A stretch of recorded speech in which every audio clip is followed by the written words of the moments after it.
Doo-doo-doo. What's up, friends? Hey, welcome back to the stream. Saturday morning, working on the channel. Got lots of videos to work on. Guys, I have a list of videos that I'm working on for the channel. There's so much to share. There's so much to share. And a lot of people have been leaving comments and suggestions for new videos, so I really appreciate that. Today we're just hanging out. I'm working on this project. Oh my gosh, I've been working on this video for a while now. This is the one where I'm comparing a few different cameras. So I'm in DaVinci Resolve. I'm just gonna work away at this, and feel free to leave your suggestions or your questions in the chat. So this video is about comparing 4 cameras: an iPhone, a GoPro, a ZV-1, this is a point and shoot camera, and an A7 IV. And I did a bunch of testing. So now I have all this B-roll. I haven't done like the A-roll shoot. That's where I just talk into the camera just like this. But I did write the script. So I have the script right here on my laptop. And at this stage now, what I'm doing is I know what I want to say, and I'm just looking at my B-roll, and I'm working in DaVinci Resolve to just kind of map out the sequence of events, sort of the outline, for lack of a better word, for the video.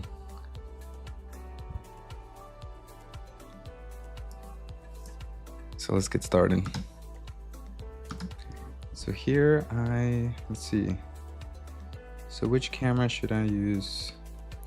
So the script starts with which camera should you use to film your DJ set? That's what I want to find out.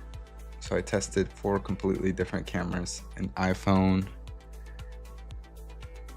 a GoPro, a Sony ZV-1, and a Sony A7 IV. So it looks like we need some room here.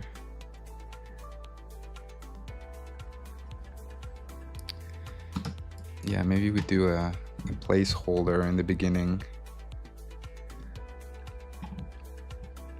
Let's see.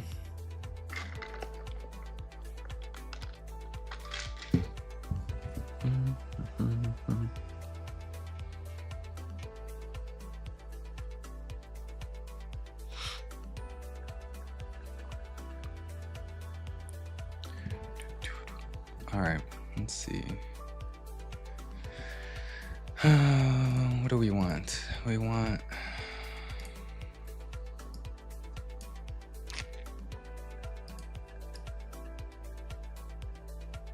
maybe we want to copy this over here.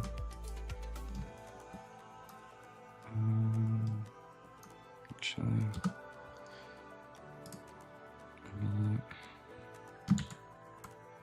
make some room. Oh, but that totally changes. Totally changes where we put the marker.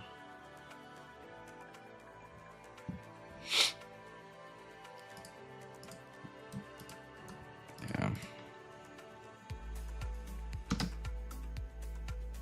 The iPhone, the GoPro, ZV-1. Sony A7 IV. What to do? Then we go into talking head here. So maybe we do a little bit of talking head here. And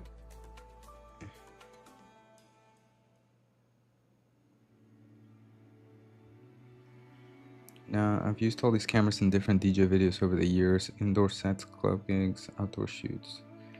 I know what each one does well and what it struggles with, but in this video I wanted to really break it down for you so you can see the difference for yourself and decide what works best for you. So let's see. So here, if we say an iPhone, a GoPro, a Sony CV1, and a Sony a7 IV. Same lighting, same subject, same setup. Same setup. Same setup each time.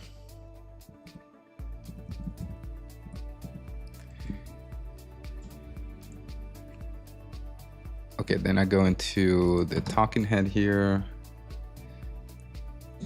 So heated. Maybe you hear it's like 1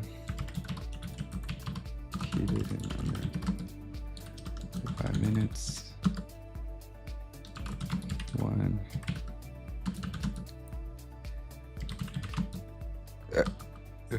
one gave me video that looked like a security camera.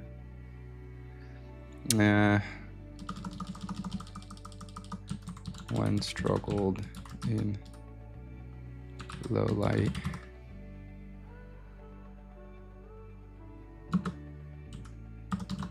And one of them, it lasted over 3 hours.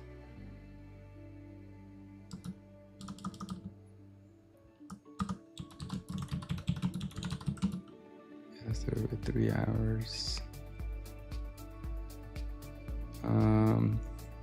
Maybe you should say something like it lasted over 3 hours on battery or something like that. On battery power or on battery. Okay, and then we say now I've used all of these cameras in different DJs. So this has to come a little later, I feel like. Yeah. So I hit Command Y to select everything to the right and then just move it over to make some space. Move this marker over, move this marker over. And then let's see. So here, one overheated. Okay, and then I want to say, now I've used all of these cameras in different DJ videos over the years. So here maybe it'd be good to show examples of other videos. So one cool thing about DaVinci Resolve is for each project, you have to import in the media page, you have to import the media that you want to use for this project. But there's also this thing called power bins. And power bins, anytime you see the word power before something like a power, what are the other ones? Like in the color page, you have power grade. In the media page, you have power bin. And what the power bin is, it's a folder in which you can share between projects. So what I have in my power bin, for example, is a folder with all my final renders of previous projects, just DJ videos right here. So rather than starting a new project and having to import the files each time to each project, I can just go and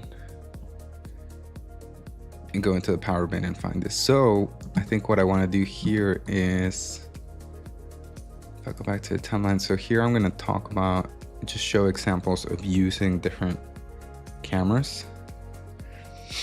So let's see. Maybe I'll drop a little hello in the chat. What's up, lab?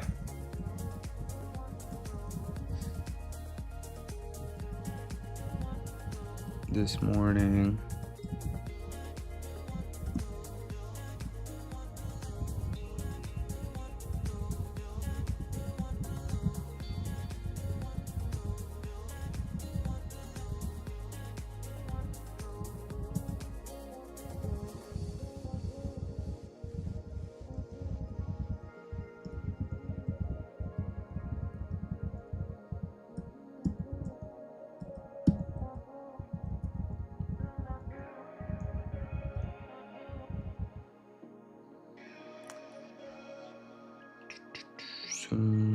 Yeah, we can you can learn something from watching me edit in DaVinci Resolve.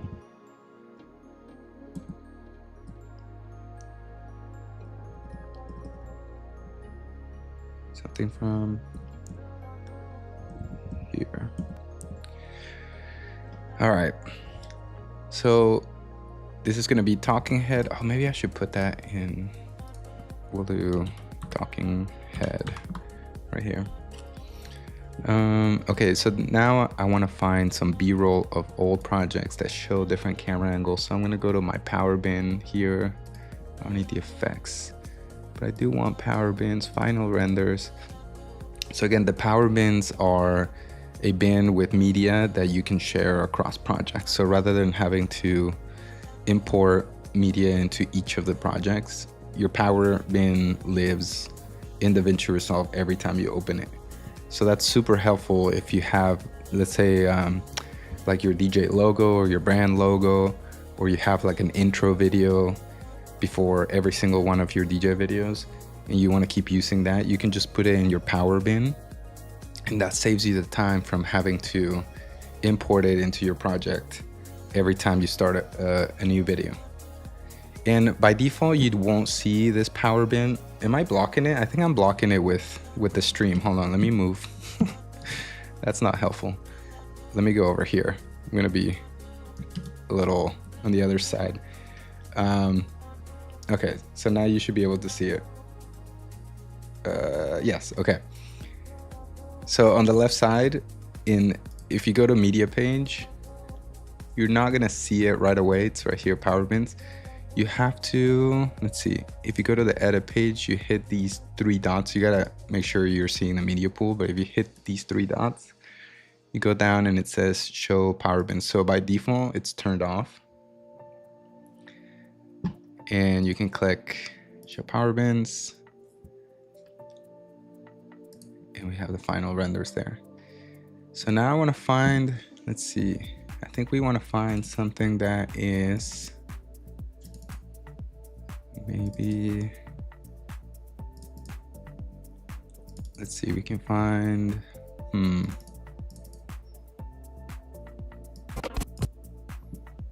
that one's cool. Maybe let's find one that's very clearly the GoPro. Like this one, maybe?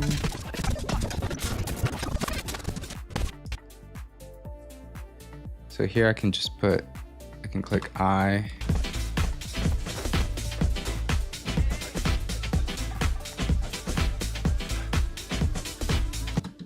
There.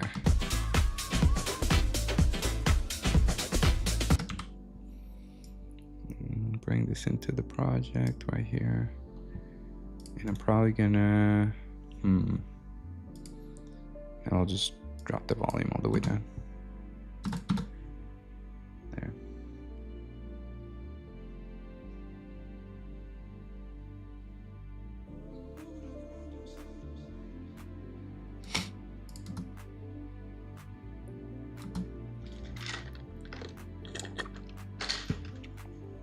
Iced coffee.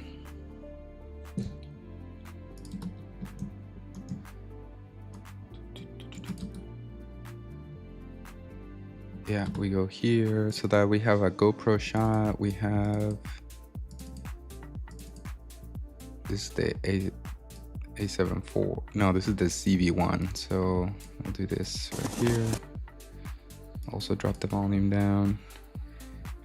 What else? So we got the GoPro, we got the ZV-1. Let's add one that's the A7 IV. Oh, you know which one would be good? Yeah, maybe that's another GoPro. So, oh, this one. Okay. So maybe we add, yeah, something like this. Just gotta find a cool spot to edit in.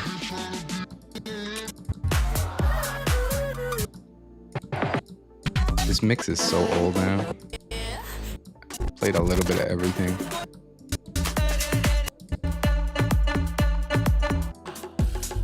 There we go, right here. So I'm gonna hit I for in, and then just scroll a little past it and go O for out, and then that, oh, it's still pretty big. Let's do out there. Just bring it in here, S for cut, delete this part, and then, yeah, that's cool. So we'll bring that in here, drop the volume down. All right, so we go from talking head to examples. So these need to come in a little bit faster, so we'll shorten these. It needs to go like boom, boom, boom. Yeah, even shorter.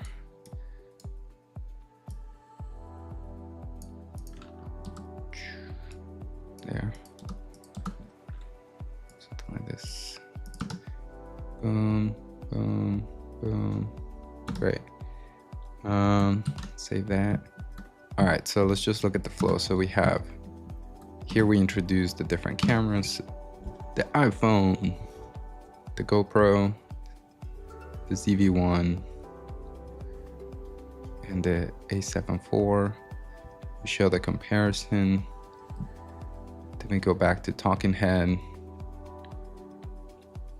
I say something about like some interesting findings, but I won't give it away yet. And then we go, these are the cameras that I've used for years. Let me fix my stream here, because now I can be back to this side to hang out. Okay. Do I have one with the iPhone? I think I do, so let's see. That one's old. That's embarrassing. That one is also embarrassing. The sunset one is kind of cool. We could do that one. Maybe I can find one where you see different camera angles. Yeah, I like this one.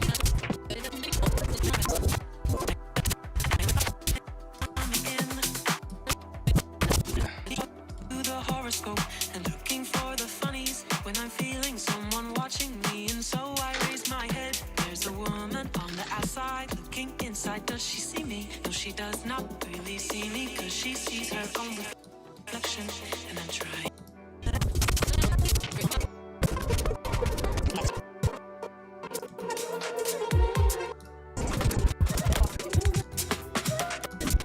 Trying to find something that changes camera angles quickly.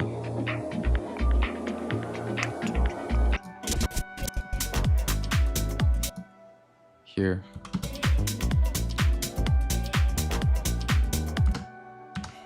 Sure, why not? Did I do an out point? There we go. We'll drop the volume all the way down and go. So maybe we'll put this one in between these. There we go. And then maybe we do one.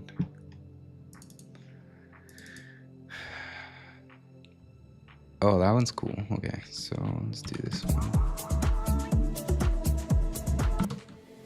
There. Here, yeah, maybe in between these two. So I like the flow. Changing it between like the wide shot, close up, wide again. It's dope. And one more. Probably this one.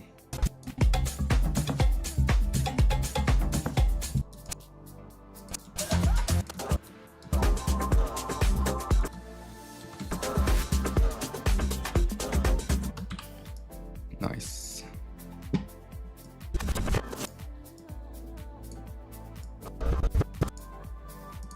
I think these may need to happen a lot quicker.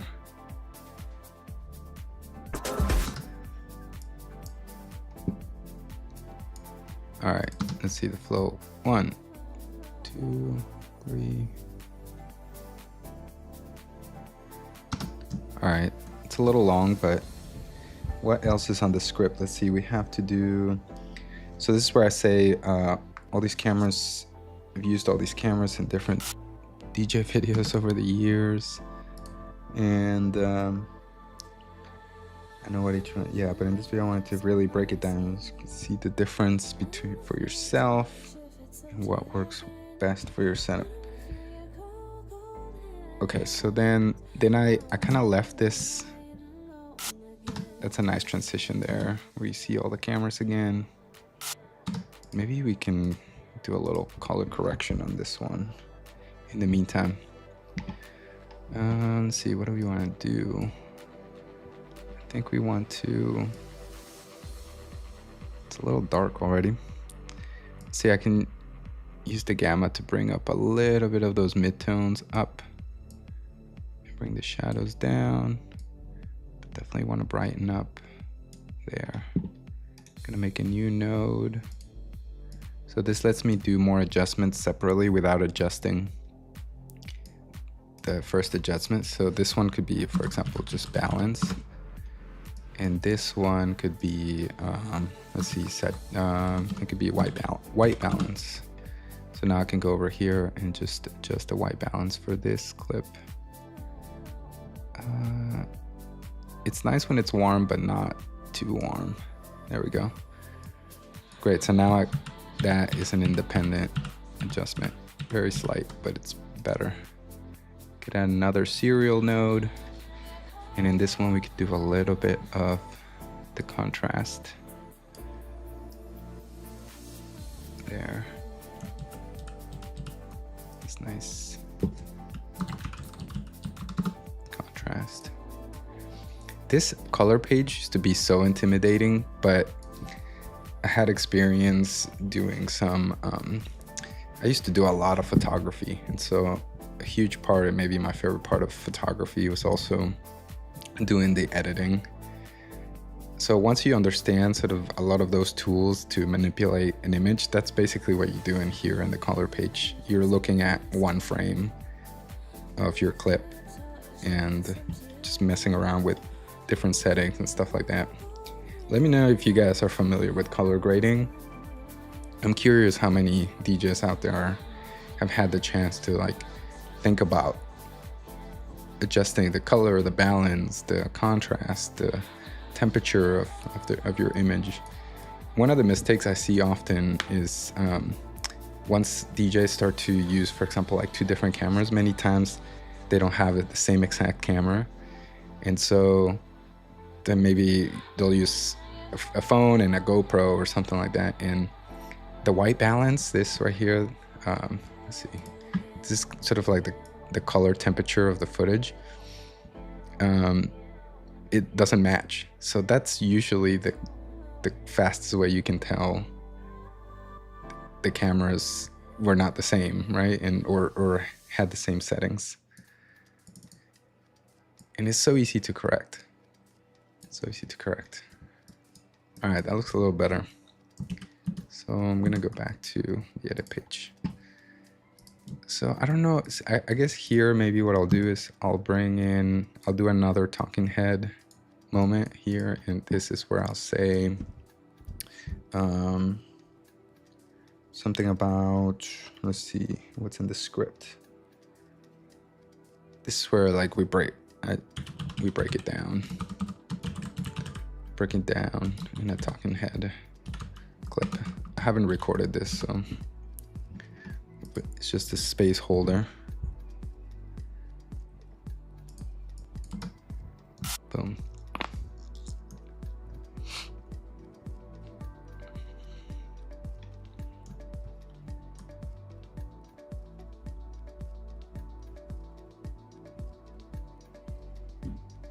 Dun, dun.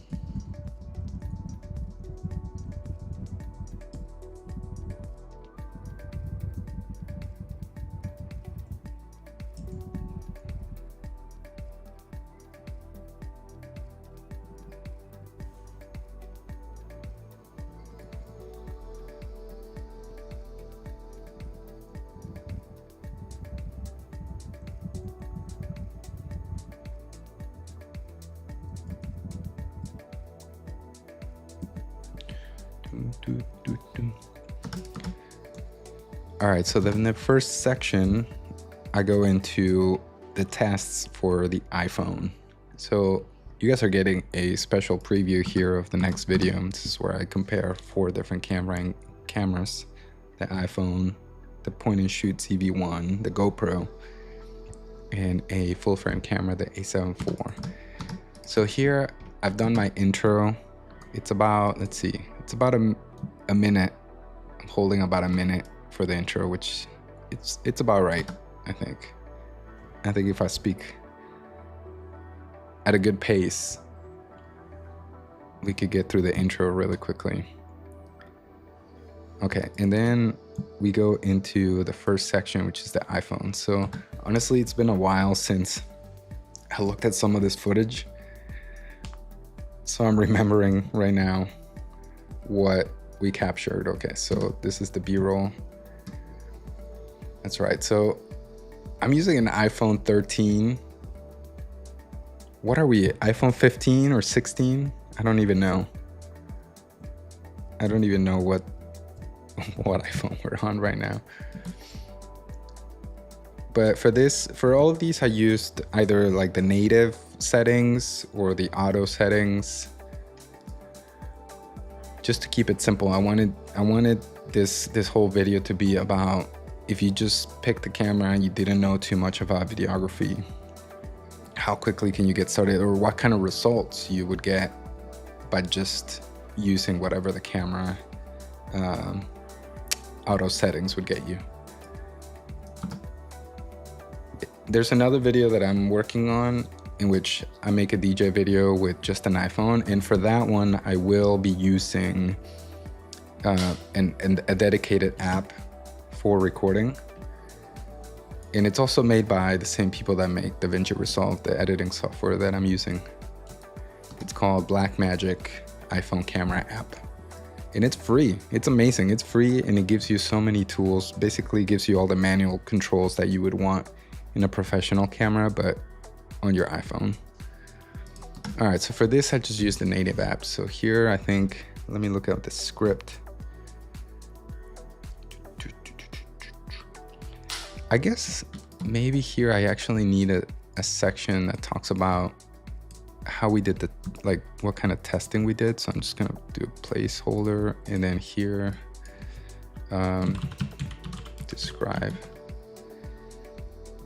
how I tested them.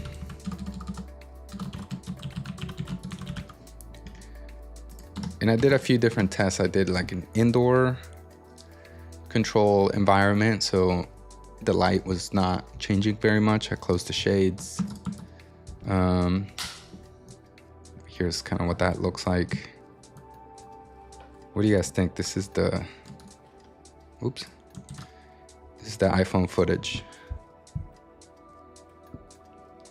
Not too bad, honestly. Not too bad for a smartphone. Of course, I'm faking my DJing. This is just for the test. Not playing anything.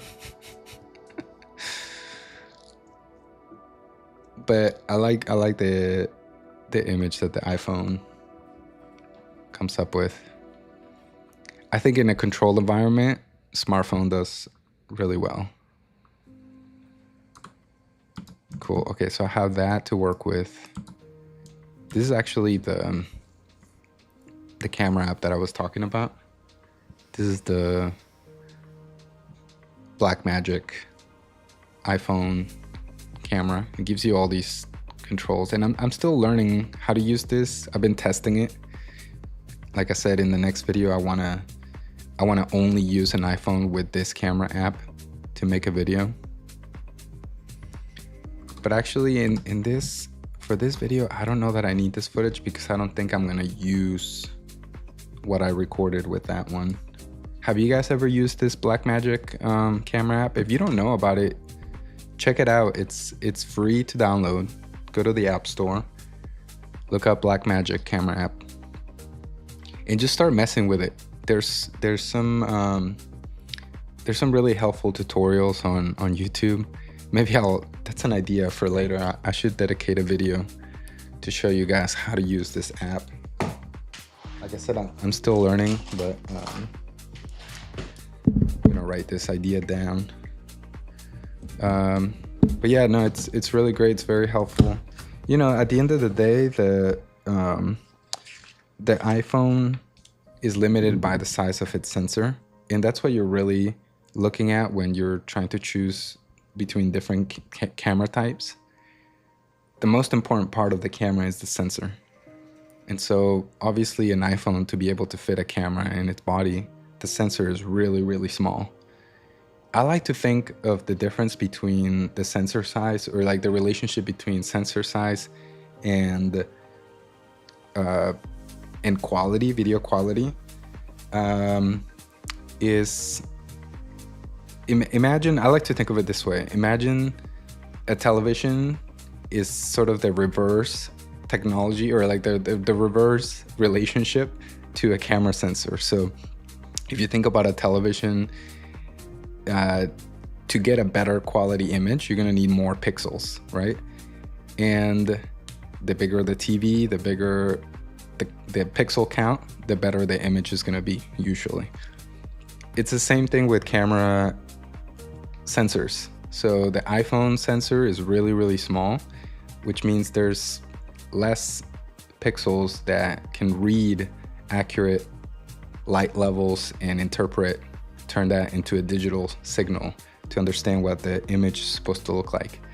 And then when you get to something like the Sony a7 IV, the one you're seeing right here, pointed at me right now, the sensor is going to be a lot larger. So it's going to be able to capture a lot more light, a lot more accurate information about color, and you're obviously going to get a better image. But if you're just starting out and you have a smartphone, it's likely that you already have a smartphone on you. Now what you want to do is find an app that gives you some manual controls, and you can start playing around with and learning about what is shutter speed and what is that relationship to, what does that do, or what does changing the shutter speed do to your video? What is aperture? What is the relationship of that in the look of your video? What is ISO? That's the sort of, ISO, I like to think of it as like the gain for your microphone, or the gain on your mixer channel. It's how much power or juice you're giving that channel to bring the level up or down. So it's similar like that. ISO is sort of the standard for the gain that the power that you're giving the pixels in the sensor to boost its sensitivity to light. More ISO, higher the number of ISO, the more sensitive the sensor will be. Therefore, it lets you see more, it receive more accurate data during low light situations, for example. All right, so this here is the second test. And this one was about just looking at the dynamic range. So I opened the shades. Hey, Kurt. Hello. Philippines. Wow, so cool. How are the Philippines? I want to go there one day. Definitely would love to go to Philippines one day. All right, so here's the change. This is the iPhone footage. Oh, what happened? So here, I think this is still the iPhone. Again, I have an iPhone 13 and it's not a Pro, but hey, it's what we have. You know, it's trying to balance the image here, trying to figure out, okay, so I have this really bright background, but I also have a subject in the foreground. What do I need to do and adjust the levels to sort of get this exposure right? So this is a full auto settings. My good assistant, Fred, and you can see the change here, like if we watch from here.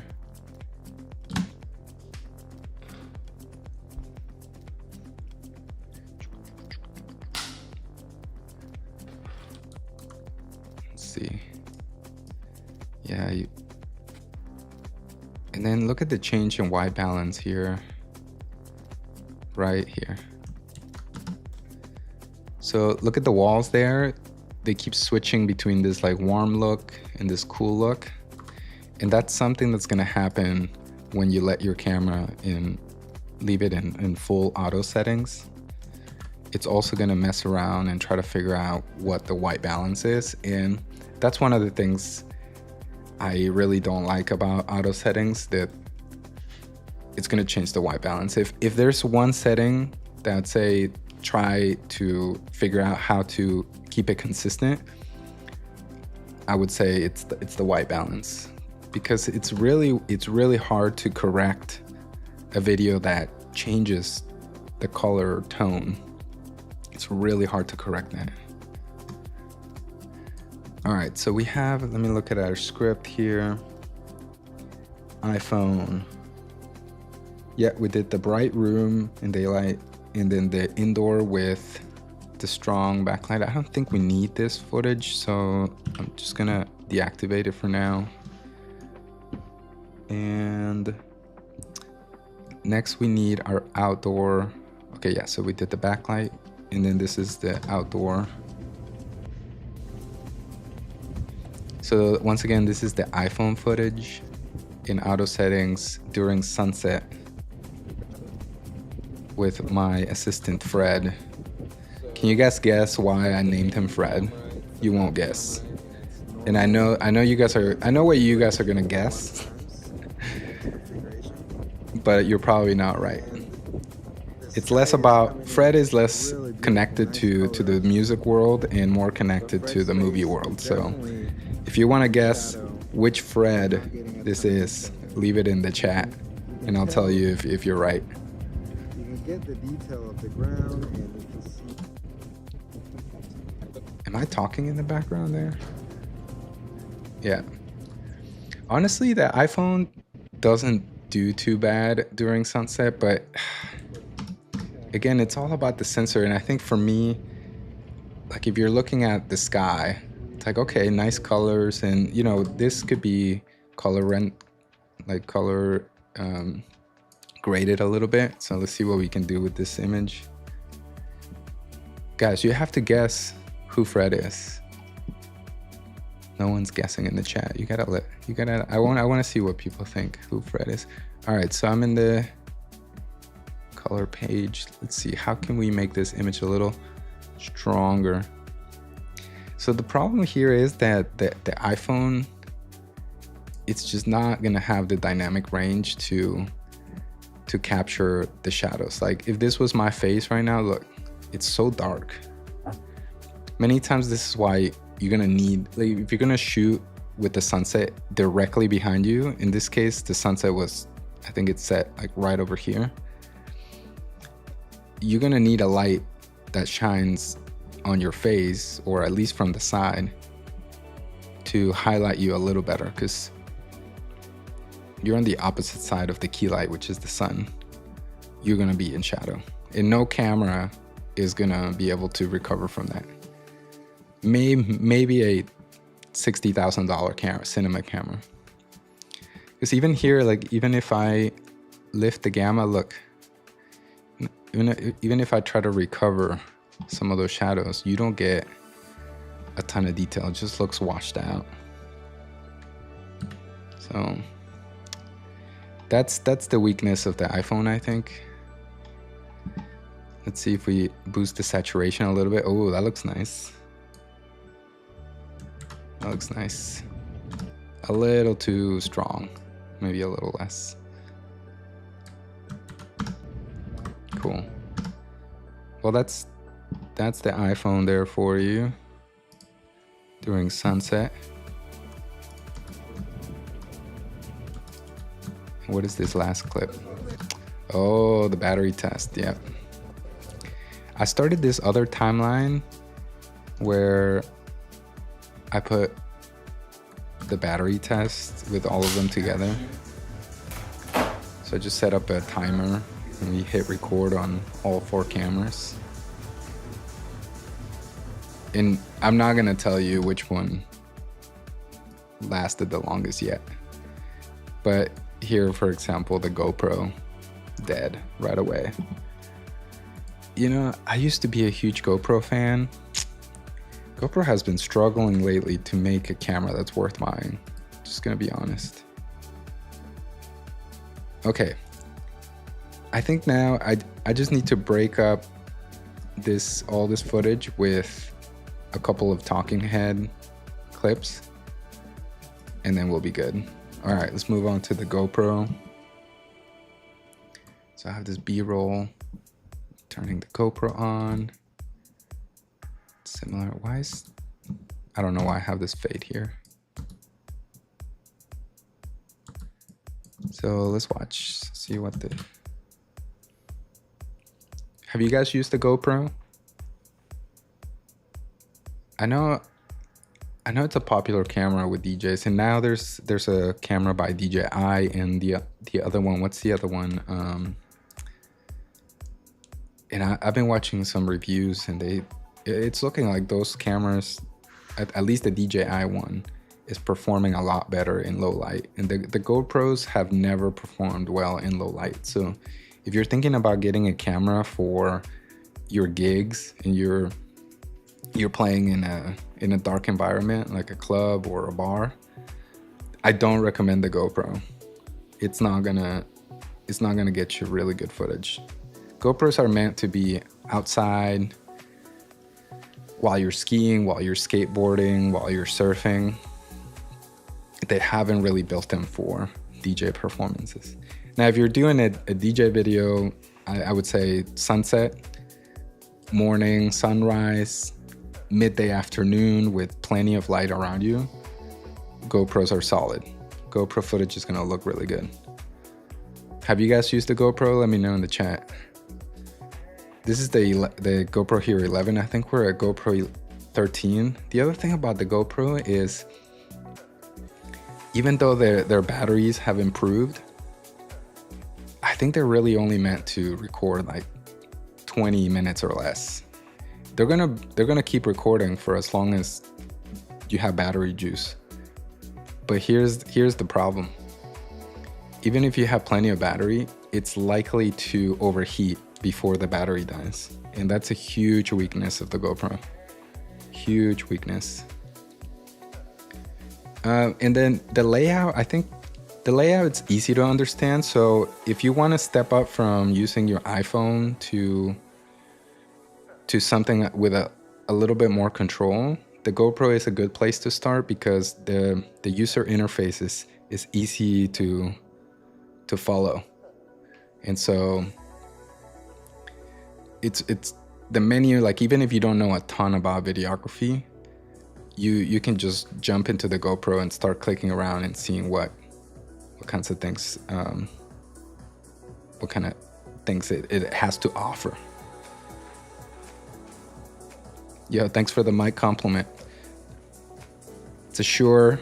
Everybody has this mic now, but I want to do more stuff like this, so I invested in a nice little mic for the setup. For this whole test, so this is the video in which I'm testing 4 different cameras. And one of the main tests that I wanted to conduct was battery life. Well, not battery life. Yeah, I guess it's called battery life. It's like I wanted to see how long we could record a DJ set continuously before the batteries die.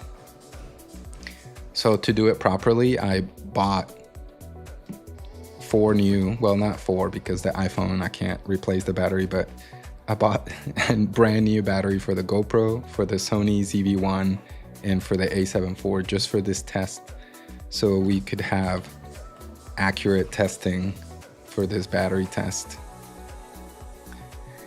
All right, so this is the GoPro footage. Right here on the top left, you see this is the lens hood of the A7 IV. So let's see, just to compare, I'm gonna change the color of this to, let's see, orange. And let me just show you what the iPhone footage looked like. Okay, so here's the iPhone footage. And then maybe we'll also do this in orange. And where is it? Oh, I'm like way ahead. Here. And this is the GoPro. Okay. So one of the things about the GoPro is they're known for their wide angle lenses. And I hope you guys enjoy my fake DJing right here. But this is just for the picture quality.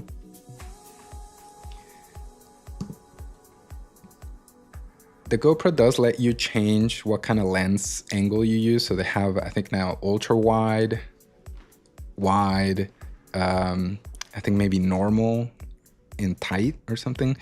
But the lens doesn't have like an actual mechanical change to it. Like the physical lenses are not changing. So it's mostly like a digital crop.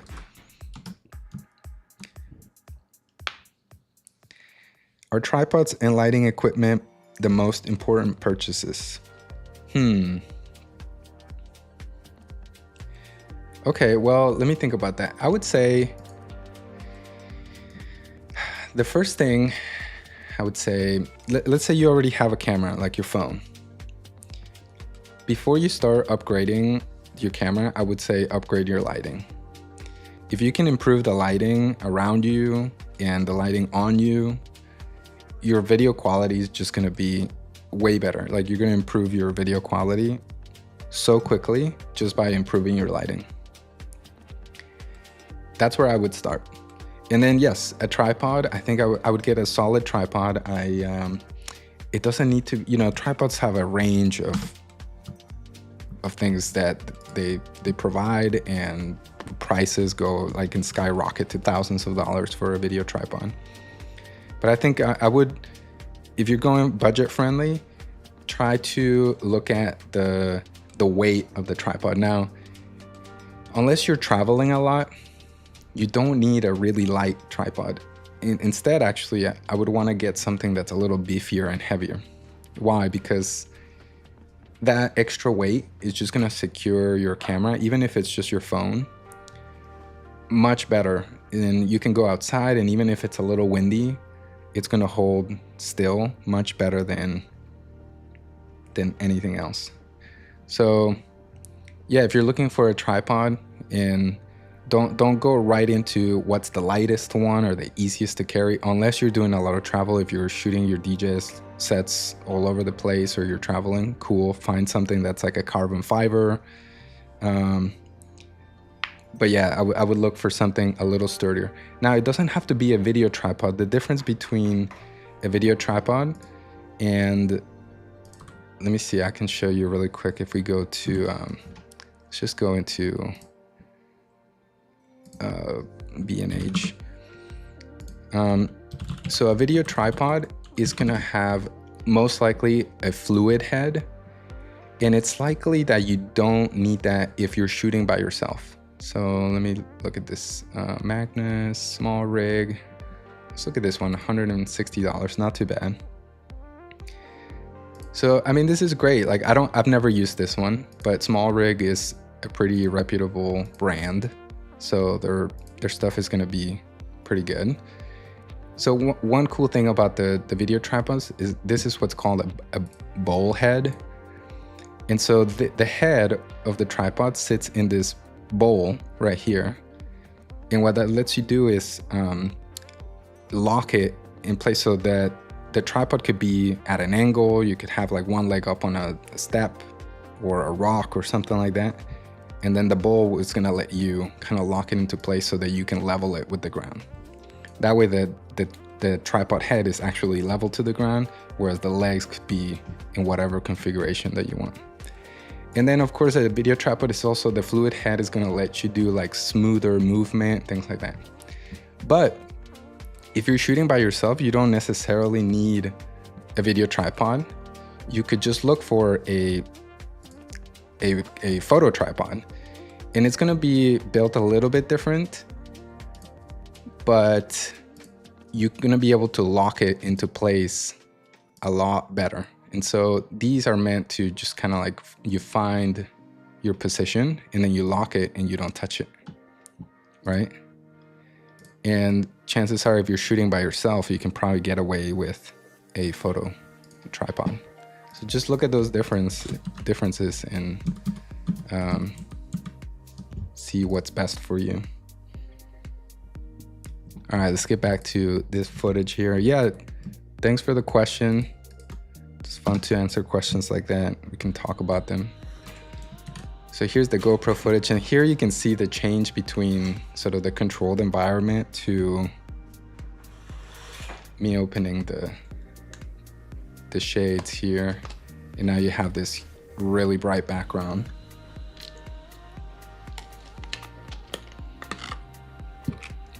What do you guys think about this GoPro footage? So one thing I don't really love about the GoPro is just look how soft everything looks. It just, and maybe this is in 1080. So if you want to switch your timeline from 1080 to 4K, right now I'm editing in, oh no, it is in 4K.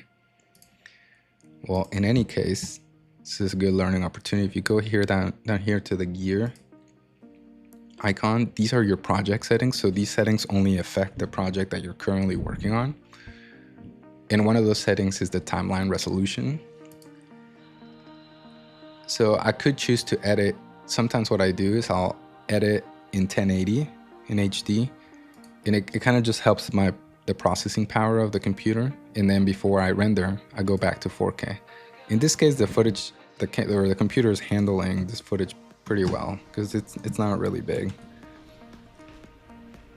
All right, so here's the GoPro footage. And I don't know, let's see, for example, with this footage, if we wanted to crop it to kind of take out, just kind of make it look a little more intentional, a little better. So first you have to select the clip. And then over here on the top right, if you don't see this area, just make sure inspector is open. And then right here under transform, this is where you can affect or change your zoom, your position.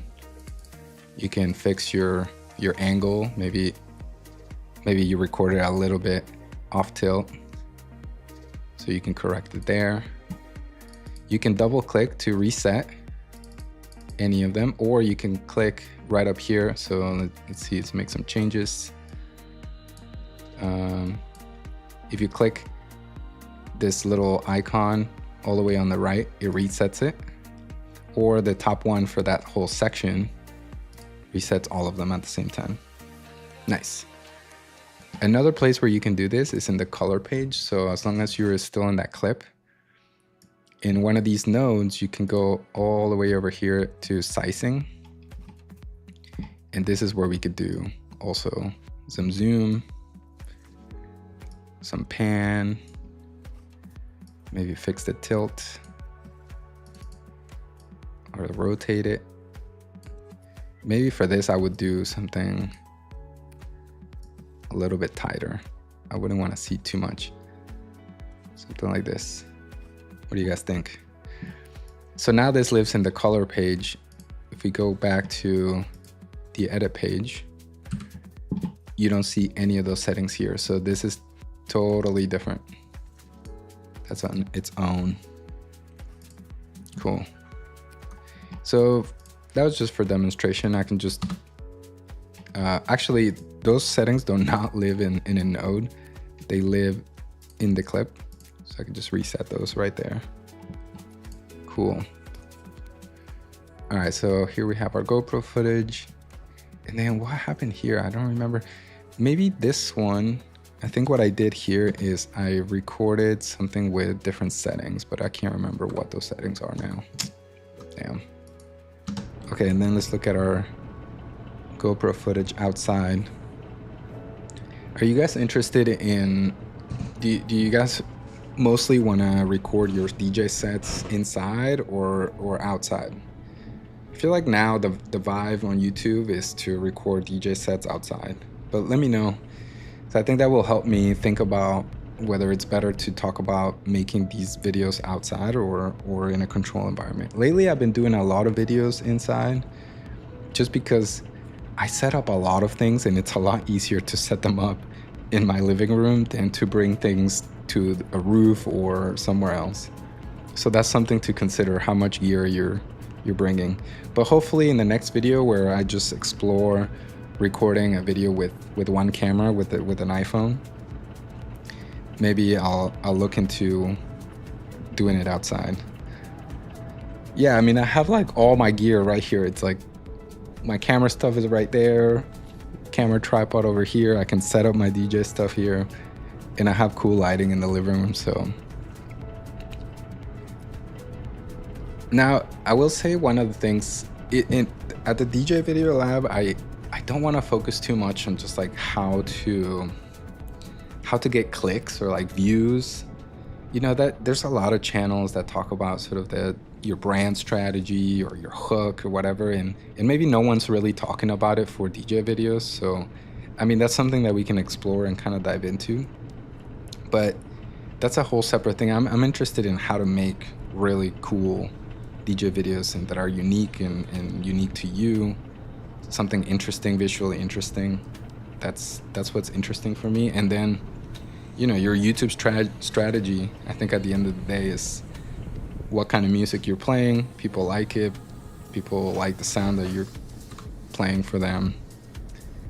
I just want videos to look cool, and I think it's a great way to stand out.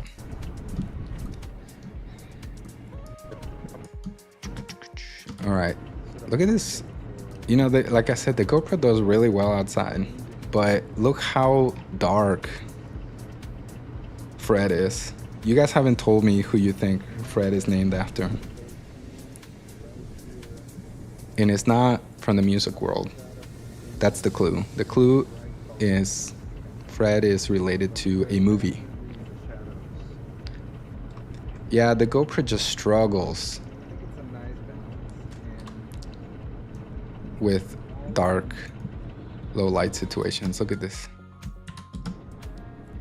I'm shooting some B-roll. So GoPros, I would say, great during midday, sunrise. All right, so this is the GoPro during the battery test. Now I didn't want to reveal too much, but I will tell you the GoPro made it only to, let's see, it died at 47 minutes. So I did a test where I put all the cameras to record at the same time. GoPro was the first one to die, and it didn't die because of the battery. It died because it overheated, sadly. Sadly.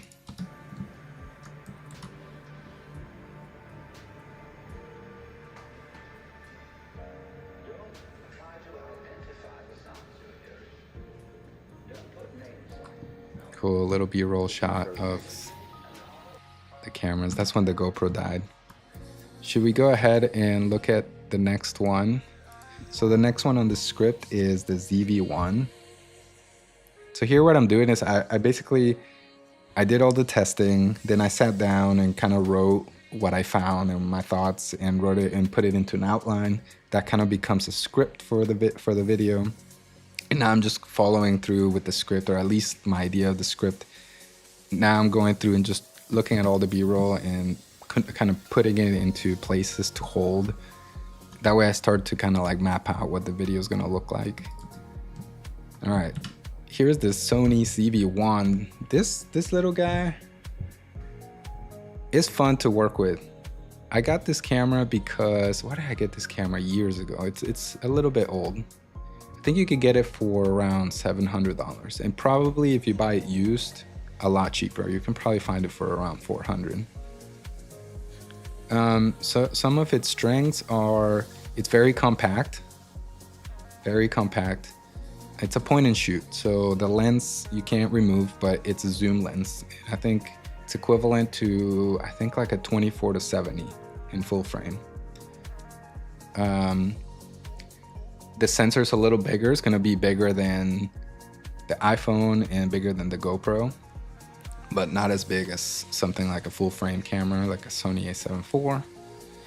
Here, I think the strengths that you get is, again, compact, and it's gonna have a lot of the pro features, like the manual features that you wanna start messing with. So it's great for photos, but also great for video.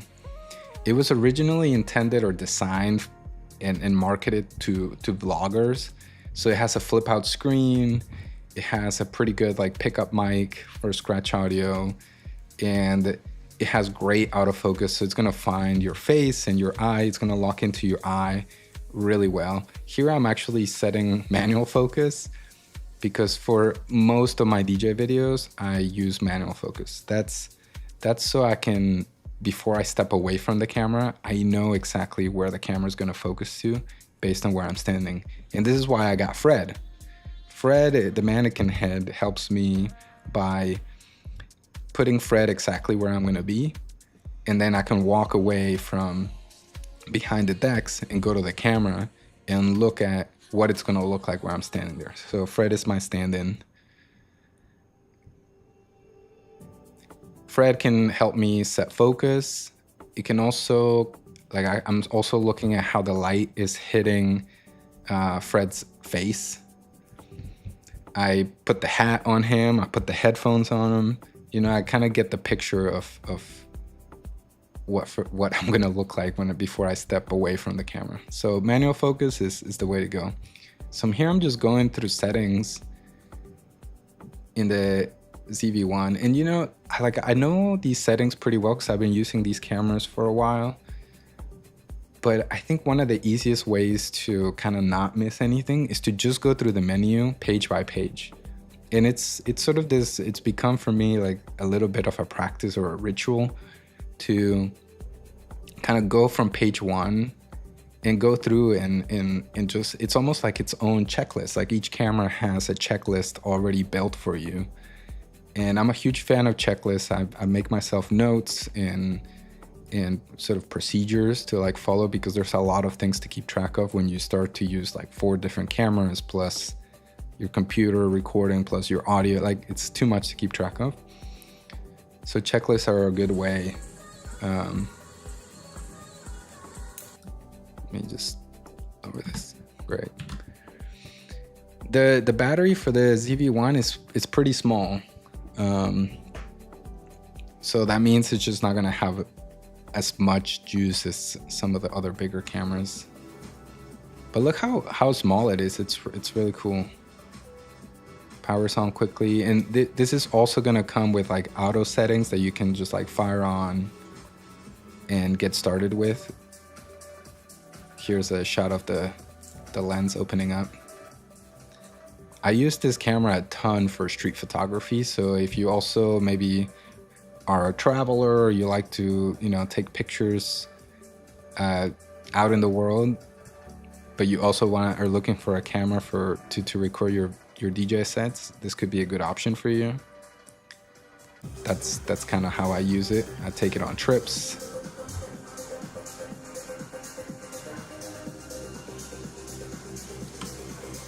Cool. All right, now let's look at the footage here. All right, so this is the ZV-1 by Sony in a controlled environment. For some reason, the white balance was a little cooler. And again, this was with the camera in its auto settings. So I didn't get to set the white balance. I just let the camera do the work.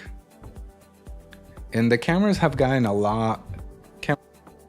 cameras these days have gotten a lot better about just figuring out what the scene is. And some of them, like the ZV-1, will even tell you when you're in the auto settings, it will even tell you backlit or portrait or what's landscape. It will kind of make out what the scene is, and based on that, it has sort of predetermined settings or tendencies.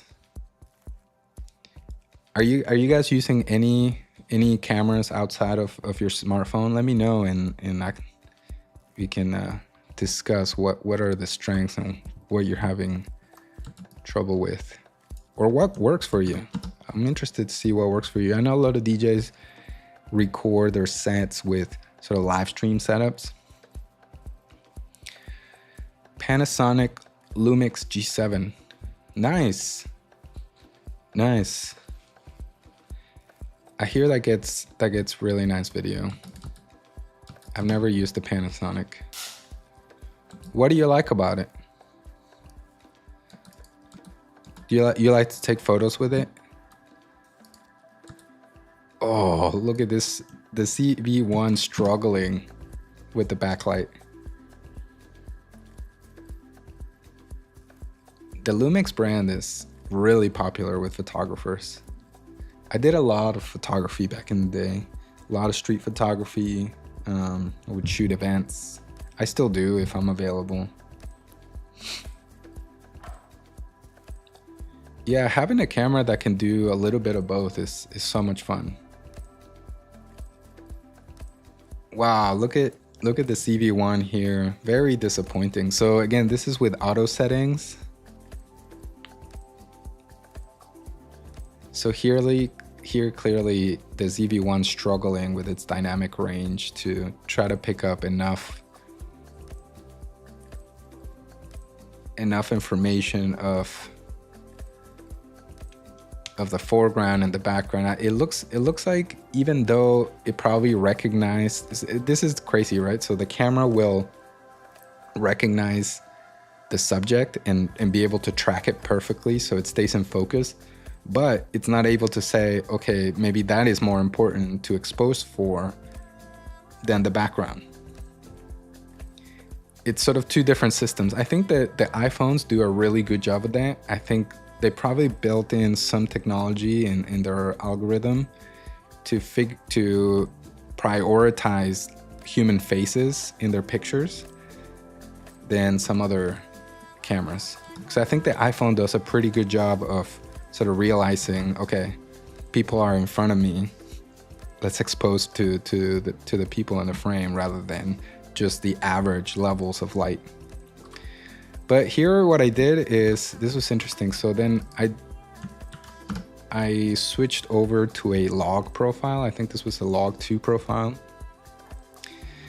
And this, in theory, should get us a better dynamic range readout. So this, I would think, if you're familiar with photography, it would be somewhat similar to like shooting in JPEG versus RAW. Although this is not a RAW video file, the log profile captures more dynamic range information. And so what you get at first is sort of this flat image.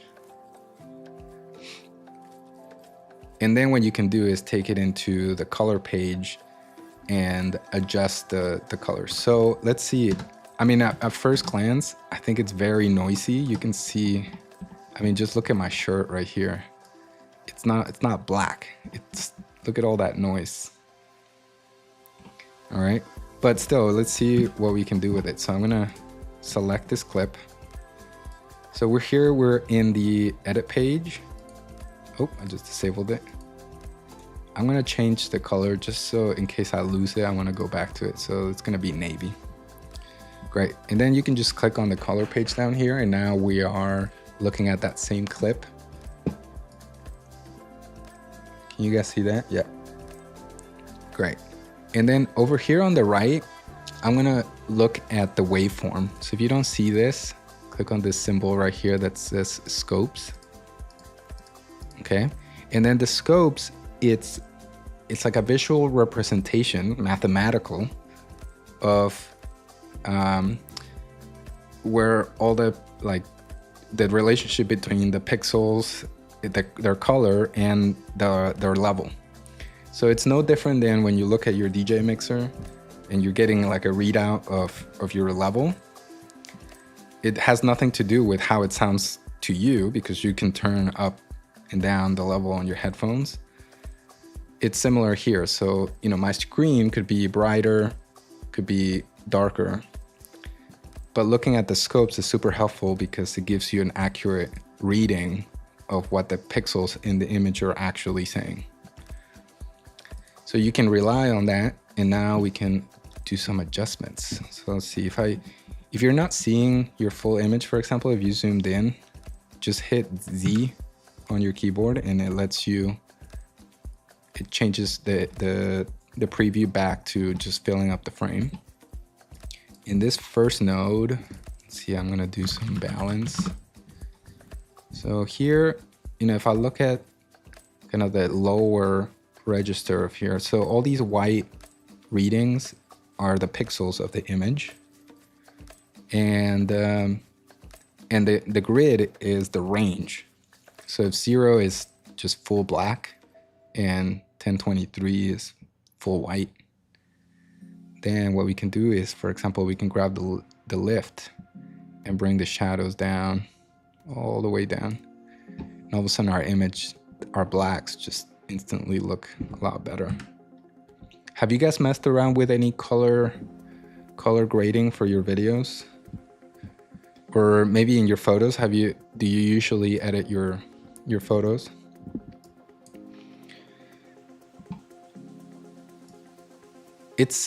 When you get to this page, I will admit, it's a little bit intimidating at first. But here now, for example, I grabbed the gain and I brought it up. Now, if these terms are unfamiliar to you, you can go instead and use I'm gonna reset these, for example.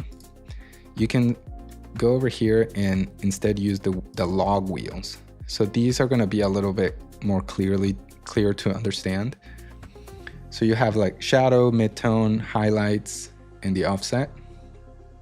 So it's all of this is adjustments that are not destructive. It's the same way that Photoshop works, in which you can make adjustments to your file, but you're not actually changing the file itself. It's just referencing the file. Okay. So here, if you have like a log image, this is the power of color grading. Look how flat it looks, right? This is our starting point. And now we can do, okay, let's bring the shadows down again. So now this is a little bit different than when we used the lift wheel. You see it's sort of grabbing, it's affecting a lot more of the image than when we use the log. It's more accurate to just adjusting the shadows. Okay, I'm gonna go back to just our color wheels. Okay, let's see. Do some lift. Maybe bring up the gain. I think here what's important, what I would not worry about is the background here. I think the important part is the subject for me. So we'll bring up the gain and let's see how the gamma affects our image. Okay, not too bad. Cool. It's a good starting point. We can add another node. And let's see, balance. The next one, maybe we could try some temperature adjustment. And at this point, what I try to do when I'm thinking about color grading is for the first couple nodes, I'm just correcting my image, meaning I'm just trying to get it to like a really good starting point, especially if I'm working with a flat image. And I can show you right here, like this is without any of the changes. This is with, right? So that's my first thought process, is to get the image to a place that I'm happy with.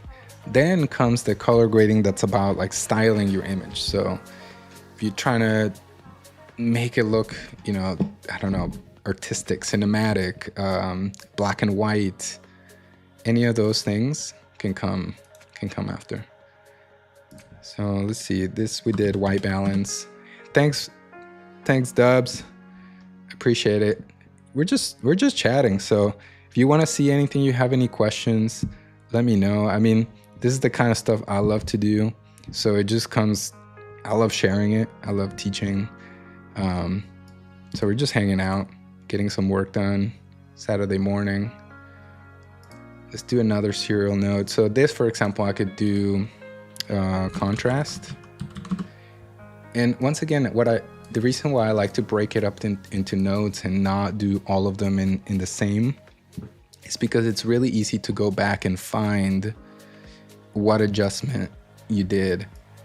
You know, some of these projects take me weeks to work on. So it's not like in one sitting, I'm just gonna finish everything. Sometimes I do, but that's when I stay up all night.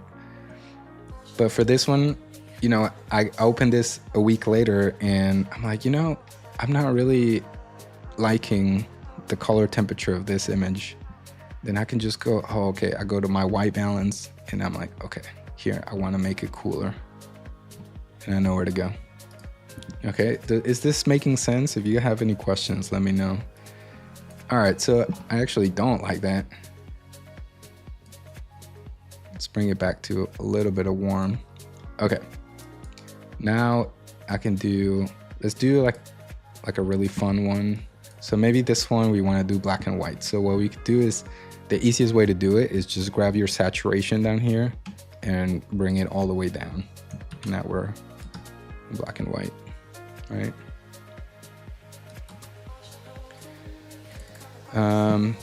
Let's see, we can do some effects. So DaVinci Resolve comes with a bunch of built-in effects. And some of them are a little like, I wouldn't even know how to use them, to be honest, so I don't really use these a ton. But for example, this one, sharpen. So if you want to load up an effect, you just click and drag and drop it into that node. Okay, and then right here, it shows you the settings for that effect. So we can do a little bit of sharpening. Whoa, that's a lot. Okay. There's the CV1 image. Lots of noise. There is a tool for noise reduction, but let's see how this computer handles it, because noise reduction is very, very taxing on the CPU, or the GPU actually. So I'm going to drop it in here. There are lots of settings for noise reduction that, oof, this is a whole nother video. This all has to do with, basically for noise reduction, the Resolve needs to look at each frame and analyze each frame and then compare it to the frames near it. And so here the frames either side 0 to 5. What that's doing is you're basically choosing, okay, Resolve, look at this frame, then look at the ones around it and compare them. And that's how it's gonna be able to see that all of a sudden in 1 or 2 frames, a black pixel becomes purple. And this is why you're here. That's essentially where you're seeing all these little specks right here. If I play this, they move around, right? So Resolve is looking at that, and then by comparing, it's averaging out and figuring out, oh, this is the true color, this is the noise color. So that's what all these settings are about.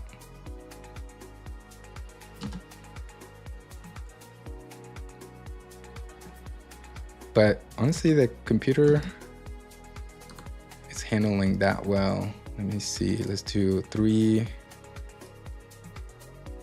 Change the threshold a little bit. Oof, it's still gonna be, and now you see it's not playing as well. It's dropping some frames. All right, so I'm just gonna delete that. That was just a good example to show you. All right, so if you wanna see the original image, hit this rainbow looking thing that's called bypass color grade. There's our original image, and here is our color grade image. That's good enough for now. That was fun. All right, so we looked at, yeah, look how much better the CV1 is when we're in a controlled environment. Way better.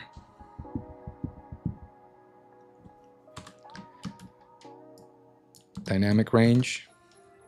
Backlit, not so good.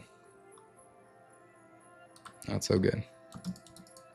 Okay, now let's see how it did outside in the sunset.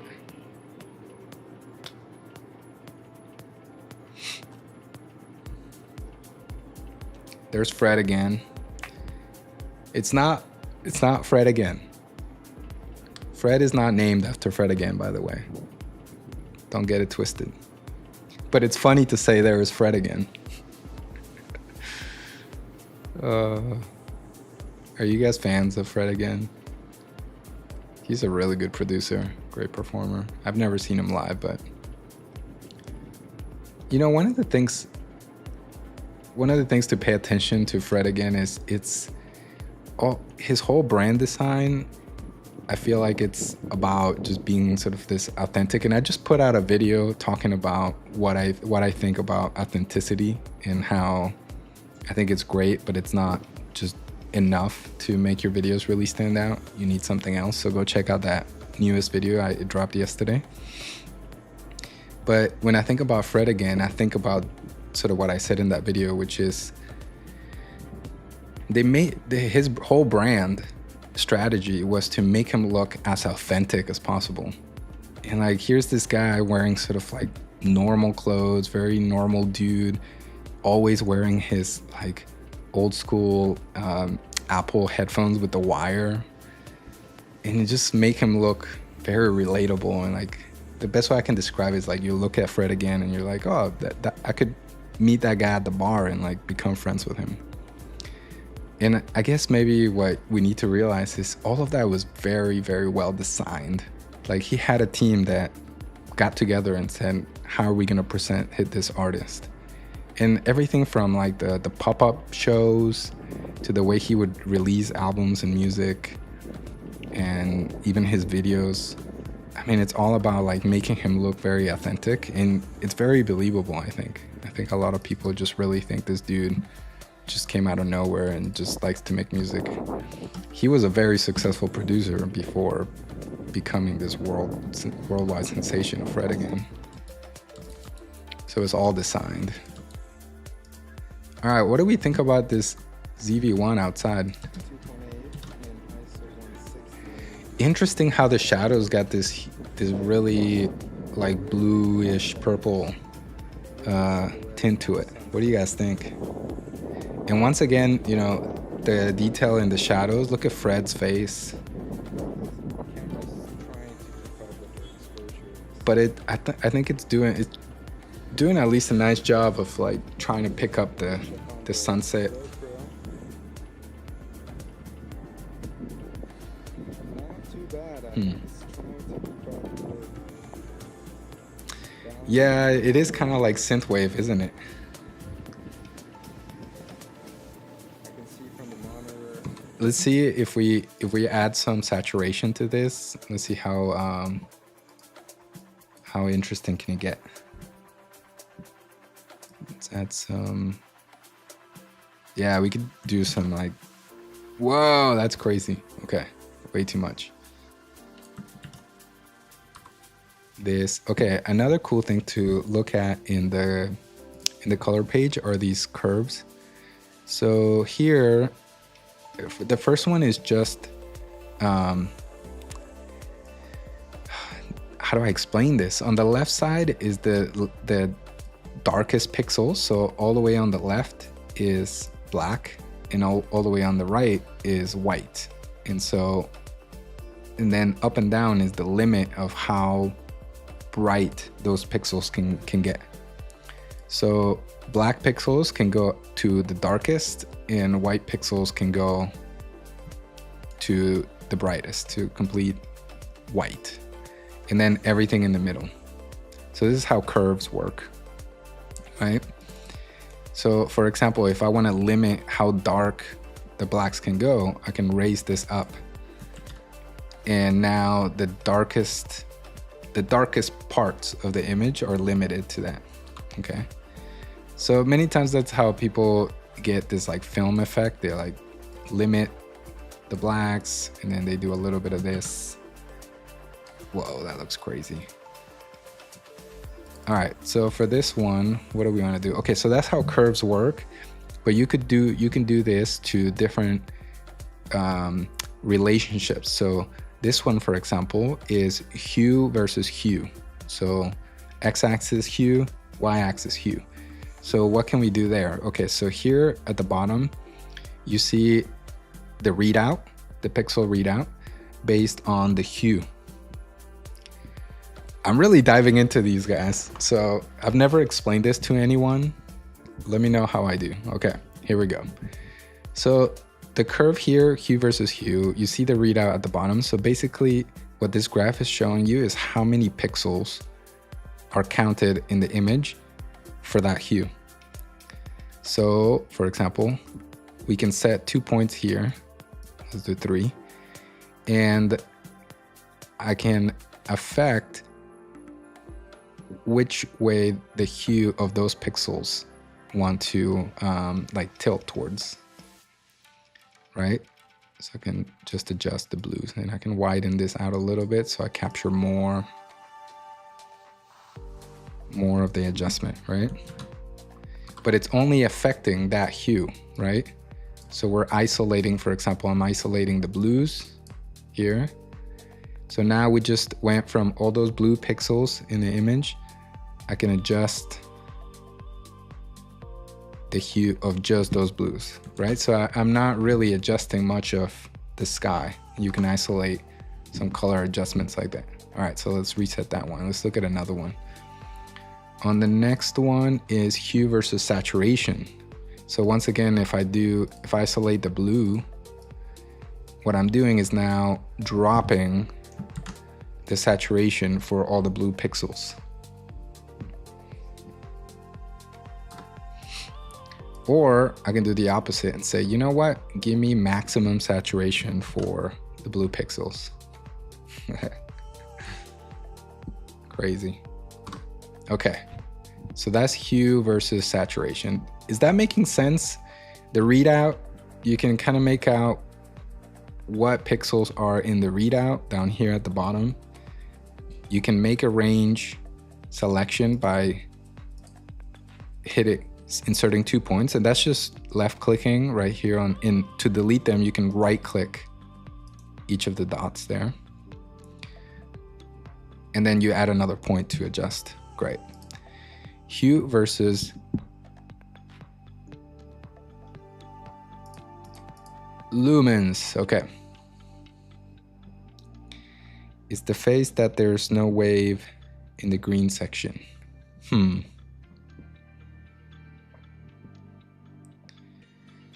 Yeah, exactly. So in the original image, there's not really that much green, right? Or really hardly any. So there's nothing down here. And if we make a selection here for the green, you don't really see much change. Yeah, I was confused for a little bit. I was like, All right. Lumen versus saturation. So this is luminosity here. So once again, here, rather than color, we're looking at the luminosity. So on the left side, very similar to just like custom curves. On the left side is the darker pixels, and on the right are the brighter pixels. So once again, the readout is how many pixels are in that luminosity range. There's not that many in the middle, and then there's a lot over here on the bright side of things because of the sky. So a lot of these are the sky. All of this is the cityscape, and not much in the middle. So what we can do here is once again do like a selection. And here now I'm affecting, so this is luminosity versus saturation. So I'm grabbing the range of dark pixels and then dropping the saturation. That's interesting. Or brightening. Cool. Saturation versus saturation. So these are fun to mess around with. You just play around. See how they affect your image. That's crazy. If you want to reset them all, just hit this icon right here. Cool. So not too bad for this. It has an interesting look. Again, this is the ZV-1. And then we went into the battery test. Let's see, how long did it last? Over an hour. We're at an hour here. And I think the ZV-1 did die because of its battery capacity. So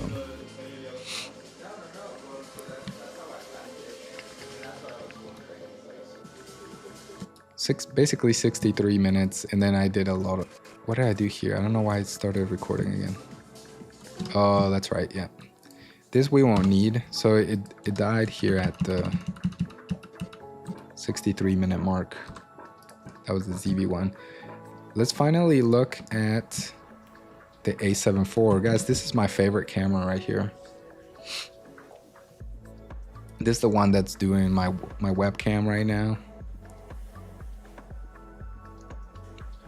Are you guys familiar? I mean, how would you compare your Panasonic to this A7 IV right here, body wise? Does it look similar? So like I said before, I'm just going through the settings, looking at my frame rate, looking at the recording setting. This is going to be the sort of the bit rate for the video. Just going through the pages, making sure all the settings are what I like. Manual focus again.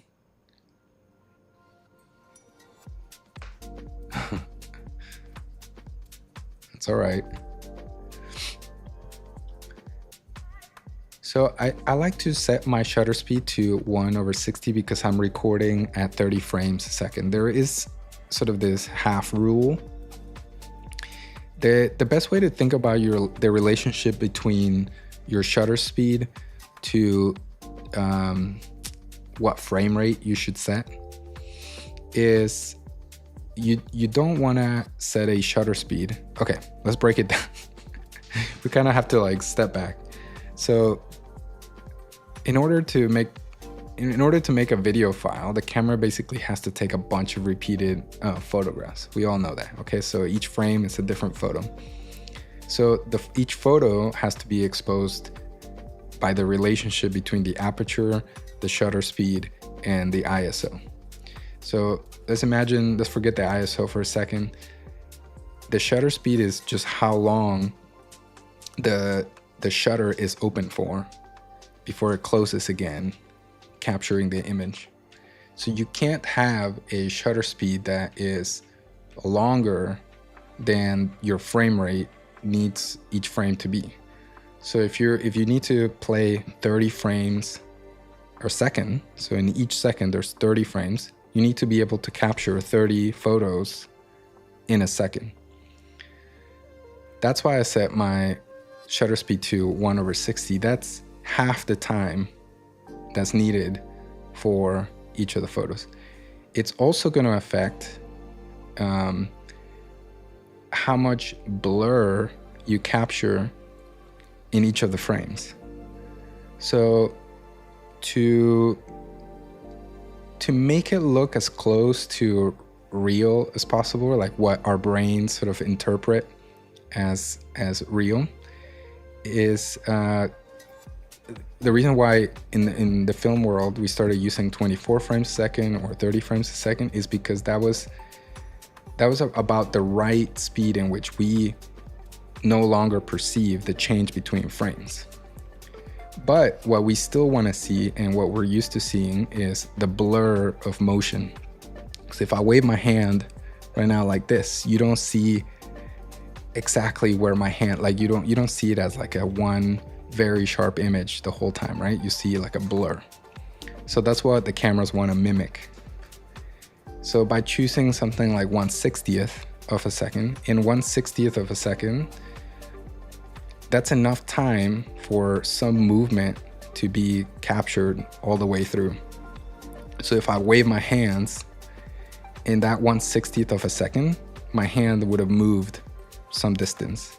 So that whole time that the shutter of the camera was open, it's gonna capture some of that light reflecting off my hand in that motion.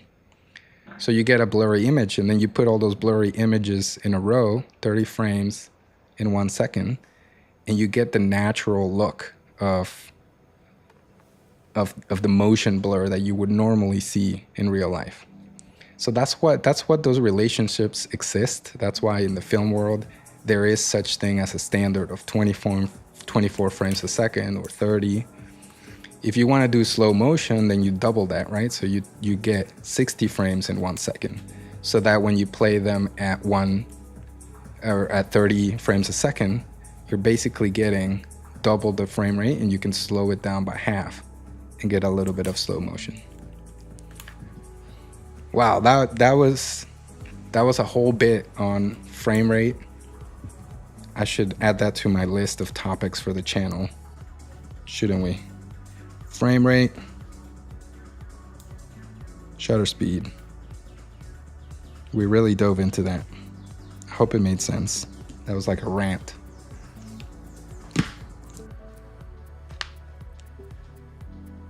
So this is all the B-roll. I like all this B-roll of the different.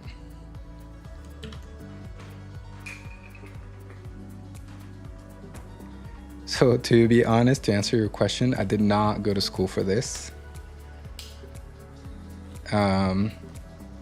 How did I learn all of this? Well, about 9 or 10 years ago, I moved to New York City, and while I was looking for work, just walking around the city, not knowing anybody, I had actually studied architecture, but I wasn't looking for work in architecture firms. I was looking for work in production of live events. And while just strolling the city, I got the idea to get a little better camera that I can just photograph architecture with. Everything was new in New York City. I was excited to be in Manhattan, and I wanted to like photograph my experience and the world around me. And I got my first mirrorless camera. It was a Sony a6000. The a6000 is a mirrorless camera, but it's a smaller compact. It's not a point and shoot. You can still change the lenses, but the sensor is a little bit better. By the way, in this shot here, what I tried to do is time exactly when the A7 IV camera died, the battery died, and I wanted to do this dolly shot to time it perfectly with this. So I got my first camera, the Sony a6000, and I just started walking around New York City and learning about photography. I just wanted to take really good pictures of the architecture. Whoop. So I almost got it, but then I had to kind of redo it to get it right. Let's watch that again. So I started taking photos of architecture and really learning about how to use the camera. What I really loved, and I get, as you can tell, I can get really nerdy and techie about how they work, how cameras work, and the relationship between light and technology and all of this. So again, as I was looking for work, I just started taking pictures of the city. And then that evolved from going from like taking photos of buildings, it evolved to taking photos of life in the streets. So a little bit more street photography. And with lots of practice, I like really dove into it and really got really nerdy about learning camera work and like how it works. And eventually the people that I started meeting at the events, like dancers and performers and actors, they would see my work, they would become friends.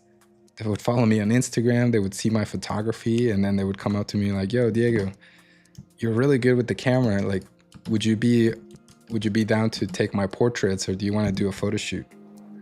And I started doing just like model photography with all my friends. So I did portraits for a bit. Then that turned into, hey, I have a performance coming up. Can you do my photos for my event, my concert, my show? And do you know how to do video too? Like, can you record my performance? And honestly, I had never really thought about that. And that's kind of how it happened. I was like, yeah, sure, I'll figure it out. I'll do it. And over time, I just started getting more and more into video. So get out there. Yes, I honestly, with your friends or the people you meet as you go, like at least for me, I freelanced for about 10 years in New York City. And it was all about just going to one gig, meeting as many people that were like me, that were also doing other gigs. And when you're freelancing in New York City, you kind of have to, if you live in a big city like San Diego too, like there's lots of events and all kinds of events. I kind of ended up more in the route of theater, dance, things like that.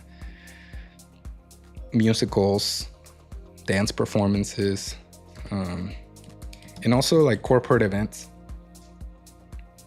But at each gig, I would meet people and, sometimes I wasn't doing photo work or video work. I was doing other things, production-wise, like stage management or event management. So I would get to know like a lot of the performers closely. And I did tour for a little bit with some companies, some shows. We did some tours. And even on tour, like I loved to have my camera while we were traveling. I would take pictures of brand new cities, take pictures of the performances from backstage. And once I started getting paid for that kind of work, it became work, but then it kind of really forced me to care about learning more and more and more about this stuff. So invested in some books. I have a ton of books that I want to recommend to you. There's one called, what is it called? Camera and Craft. And it's a little bit of a textbook, but it shows you everything about how a camera works. And it's more tailored to photography, but if you understand that, you understand video as well. Look at this image by the A7 IV. I mean, this is the best one we've seen so far. No doubt. This camera is so good. Yes, the background is blown out, but I think here the camera really understood. Do you guys agree? I think it really understood the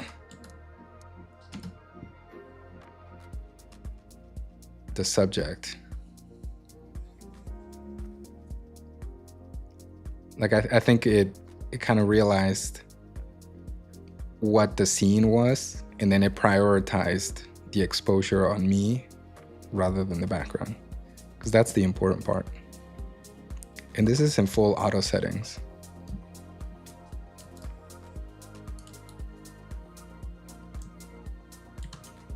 Yeah, I think you're right. Looks nice. And I did the same thing for this one. I did a flat profile. I forget which one I chose. I think it might have been log 2 also, or log 3.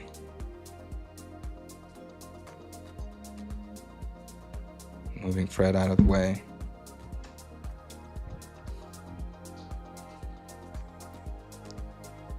Oh, nice. Yeah. Camera and Craft is such a good book, dude. So I have it on my shelf here, and sometimes I just think about, like, I don't know, I'm like, what was that thing about the sensor and the pixel that affected how the setting of the ISO, I just like get into it, and it's a great reference book. It's not a book that you're just gonna read from beginning to end, but one day you're gonna be like, I don't understand this setting, or like why I'm not getting something out of my camera. And then you can just go look in the textbook and find a whole chapter. And the chapters are not that big. They're just like dive very briefly into each idea and explain it in a very technical but clear way. So like you really understand what's happening behind it, rather than what I see a lot on YouTube, and it's great. Of course, I'm running a YouTube channel right here, sharing knowledge, but a lot of tutorials just kind of gloss over the settings and like how it affects your image, but not exactly what the camera is doing behind the scenes that produces that. So I like to understand that. You don't necessarily have to. Wow, and look at this image here. This is again the A7 IV, but at night, and I think I just did a key light at a 45-degree angle over here. It's just an LED panel with daylight. I think 5500 Kelvin. That looks nice. The only thing I wish was different is that this LED panel kind of just shine light on everything, so it casts all these shadows in the back. I wish I had done this a little different, but in any case, this video was really more about the battery life, so I wasn't really that focused on setting up proper lighting.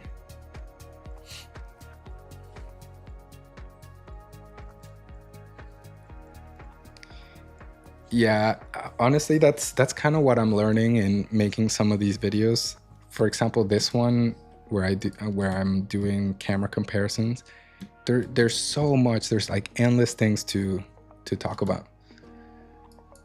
And so I kind of have to choose what I think is most important to share. If you want more book recommendations, I can give them to you. So that's awesome that you have so many books. Let me see. I'll find some books.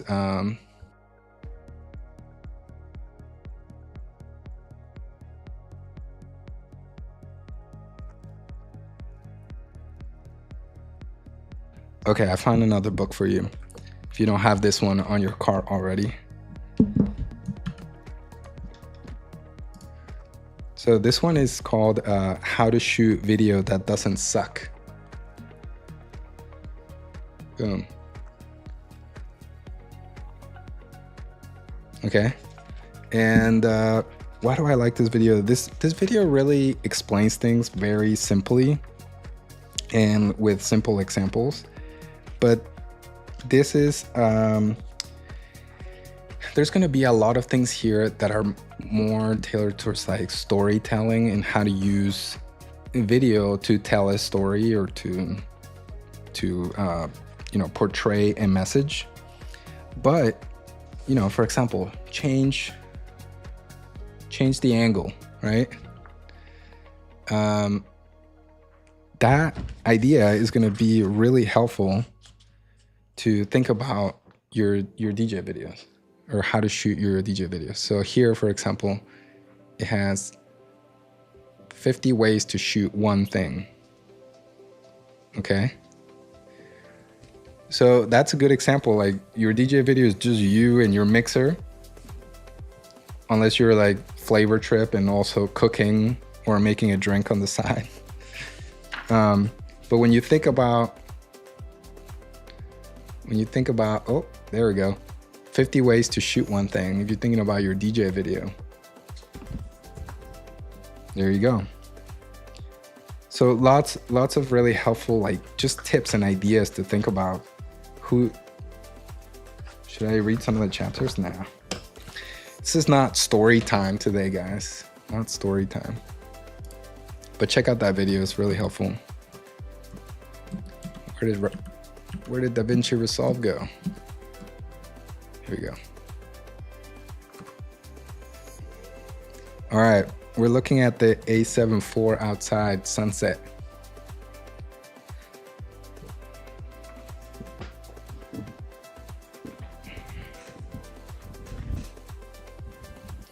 Where are you guys watching from? I'm in Queens, New York.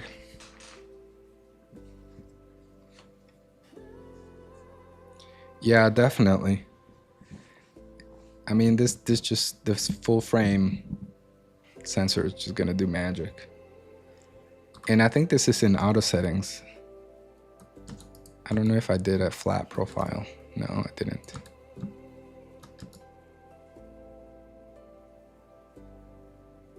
Oh, but I did change something. Huh.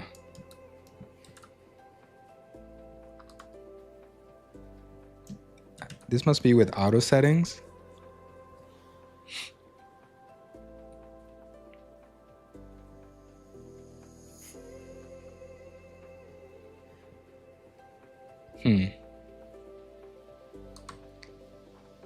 Let's see what we can do with the color grading here.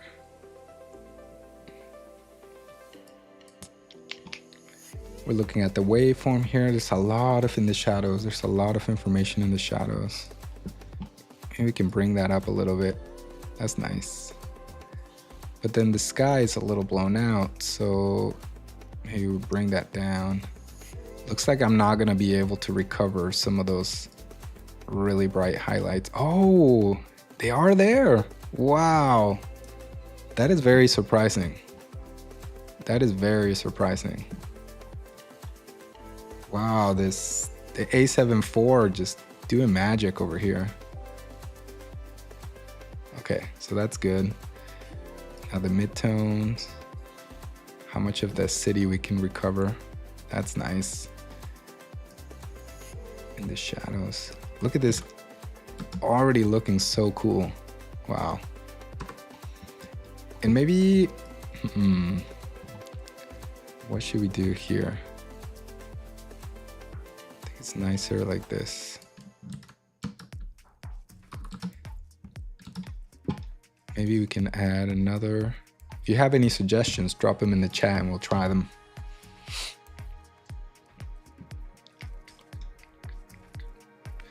Okay, so another thing to know about the color wheels is they don't only adjust the levels, but you can also adjust the color and the hue of that range. So for example, the shadows, if you grab this little dot right here in the middle, you can drag it down for a more greenish look, up for like a magenta, left for a more yellow and green, and right for more blue. The green for some reason is very interesting. Let's look. Huh. Gives us sort of this like industrial vibe almost.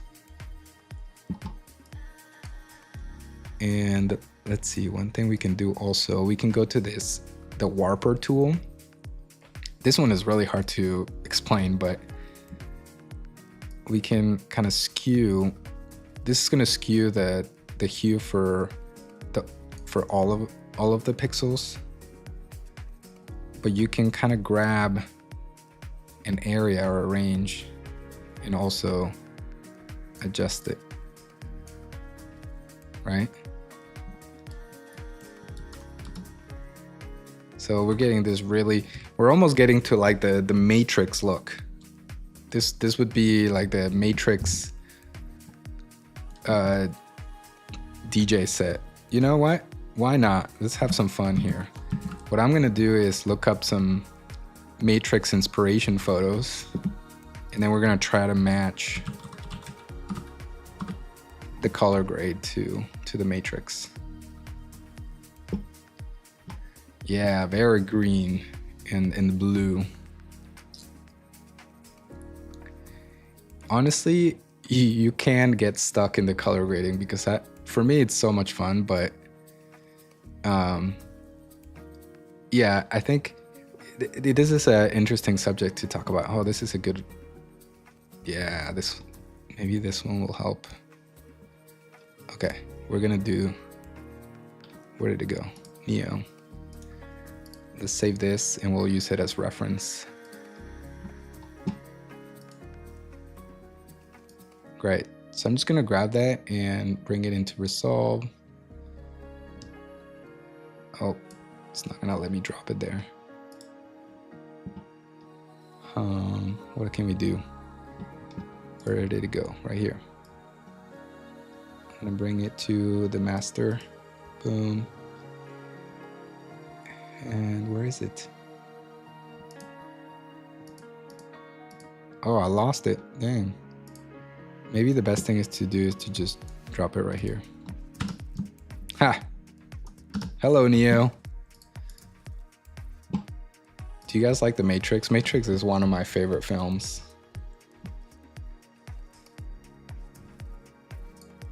Really gets you thinking about what reality is, huh?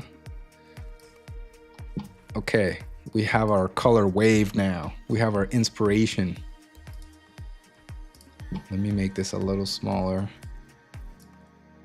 Left and up. There it is. That's our color grade inspiration.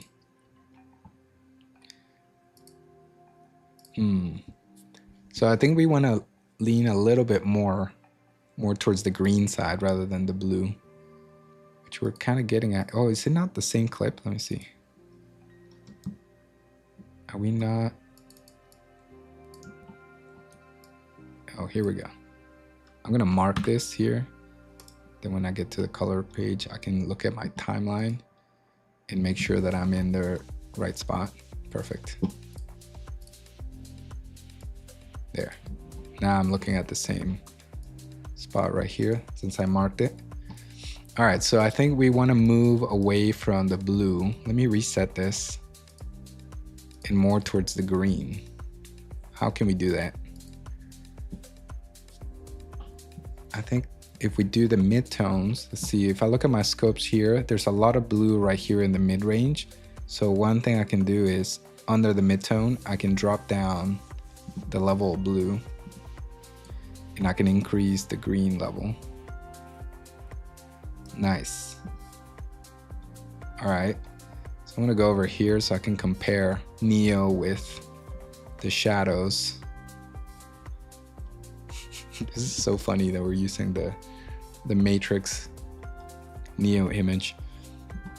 Okay, I think the highlights can also come to green. Actually, green, but also warm.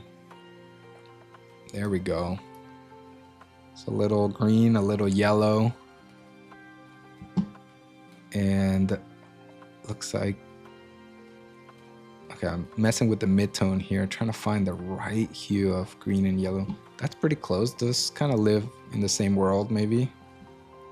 And I think, let me add a serial right here in the middle. Add node, serial. Also, by the way, you can also make a parallel node. Add node, parallel. So these two corrections will happen in tandem. Then this node here is a parallel mixer, so it brings the parallel nodes together back into your serial chain here. Now, if you're not getting the adjustment, it's probably because it's disconnected. So here's your input and your output. Make sure that there's a connection here between the points. That's how you know your parallel and serial grades, your nodes are working in succession. All right, I think the image could be a little warmer. That's what I was gonna do with this parallel node. So we can do here like a white balance adjustment, and then maybe we go a little bit warm. Oh, nice. And are we getting close? What do you think? I'm trying to match the color grade of this Sony A7 IV image to our inspiration image here, a clip from The Matrix with Neo. Let's look at it. Okay, what do you guys think? We getting there? I think we probably need, let's see. I think I'm still getting a lot of blue from our image. Like, I think we need more green and yellow. And I think the highlights can be a little bit warmer. Look at his face here, how nice the warm light sort of hitting this side. Yeah, I think we gotta work on the blue. So let's see, where should I do that adjustment? I'm gonna do it right here.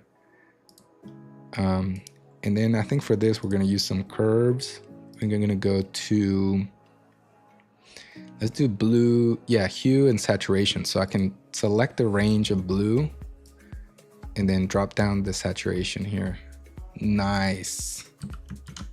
Oh, let's go.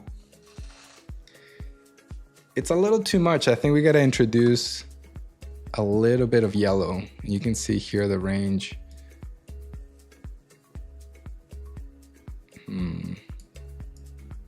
Maybe we boost the green a little bit.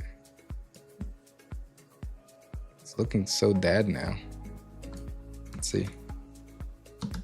Yeah, that's very Matrix. Huh. Very Matrix indeed.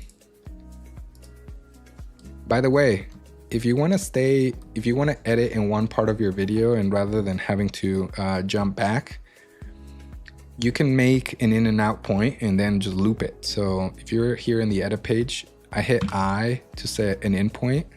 I go to the end of this and set an out point with O. And now when you play this, as long as you have this selected and on loop, you can just start playing and it's gonna go back to the beginning. It's just gonna jump back. There. Helpful tip, pro tip. All right, Matrix image. I wish the sky was a little more saturated and warmer. You know, I feel like it's just a little soft. What do you think? So let's address that. And I want to go back to that spot so we can see Neo. There we go. Yeah, I want to make the sky a little bit. Let me just show you guys. I feel like right here in the middle, it's just very bright, and I want to see like deeper colors. So how do we do that? Let's start by trying to adjust here the color wheel for the highlights. So I'm gonna let's do a parallel node here, and this is gonna be highlight color. So I'm gonna grab the color wheel here, and we wanna go warmer. Nice. Maybe too much. All right, what do we think about this? Maybe a little too much. I mean, it kind of looks surreal, which if we're thinking about the Matrix as inspiration, the movie's about what reality actually is, but in some ways it's a little bit of a surreal movie. And I always thought, you know, one thing about the color grade for the Matrix that I think is very thoughtful and perfect. If you pay attention, all the scenes in which Neo is in the Matrix, what we think is the real world, has this sort of green tint to it, this green color grade. And I think they probably did that intentionally. Well, one, then you notice that when he gets out of the Matrix and he's in the real world, then the colors shift to a more blue tint, or like the hue of the image, the world is bluish. So there they make a clear differentiation. It's subconscious, but you always know when you're in the Matrix versus you're with Neo in the real world. That's the power of color grading. You can really build two different worlds, two timelines, two places. So, and I think the choice of the green probably had to do with, one, I think the green sort of makes you queasy. Like it kind of looks a little bit disgusting. What do you guys think? And that's probably mimicking what Neo is feeling in the film. Like he knows there's something not right. Like he knows something that a lot of people don't know. And it's in his mind. He's struggling with that reality a little bit.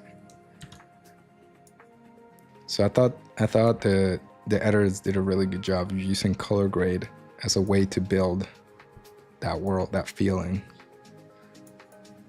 And then blue, maybe I don't know if it's a nice contrast with green. I guess it is. and we're also in a just like a more like techie world, right? Like when they're in, what is it, Zion? It's interesting. All right, this was fun. I think we achieved it. Maybe the sky, what do we think about the sky? Maybe a little, let's see if we bring up the saturation a little bit. What happens?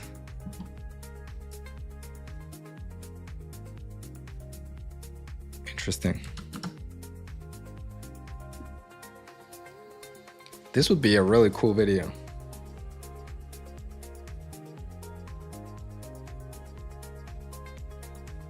I would really like this as the color grade for one of my videos. Oh, I see. You see the auto settings kind of changing on their own, adjusting for some reason. That, you know, that's one thing with shooting with just full auto settings. The camera's gonna make adjustments without your acknowledgement. The camera's on its own. Camera's saying, you're DJing, I'm over here, I'll take care of the filming. But then with that, it's gonna adjust some things that, what I find is, especially outside, because the light levels are changing and things might be moving around, it usually bounces back and forth between two different like settings.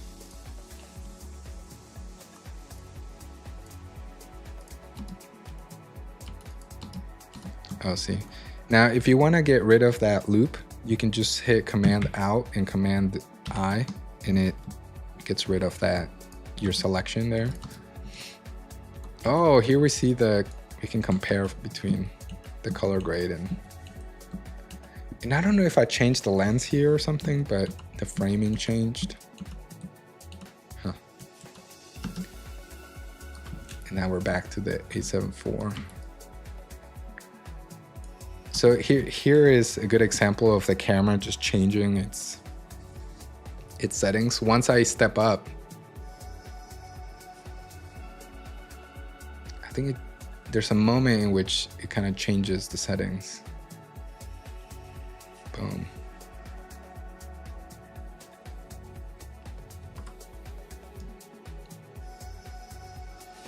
Just hanging out on the roof.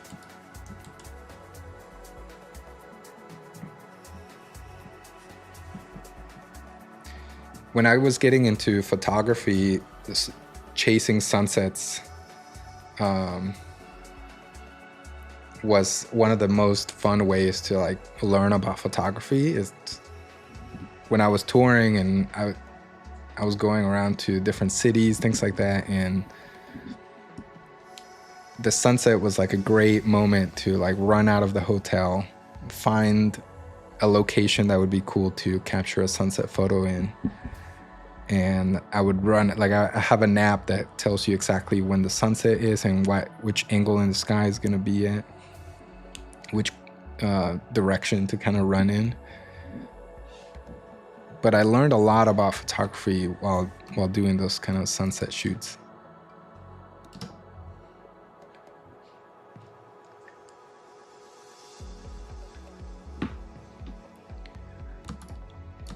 But sunset is always the trickiest kind of scene to work with. And here's what I would say. I think my recommendation, if you want to use a sunset as your background, is I would not shoot in this way.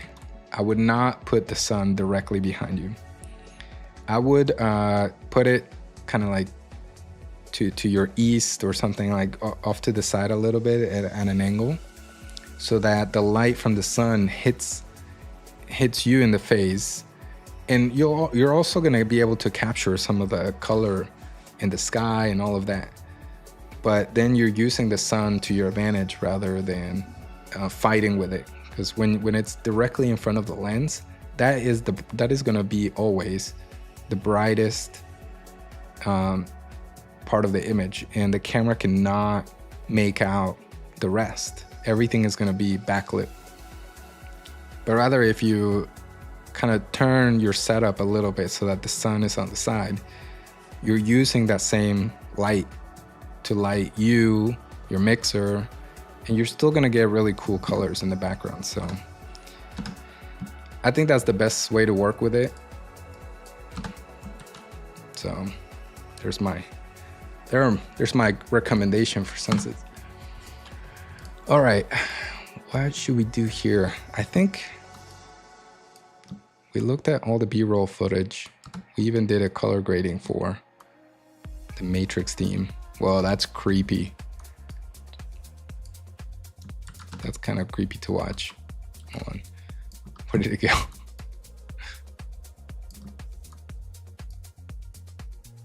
There. What else should we do? What's the next thing that you guys want to see?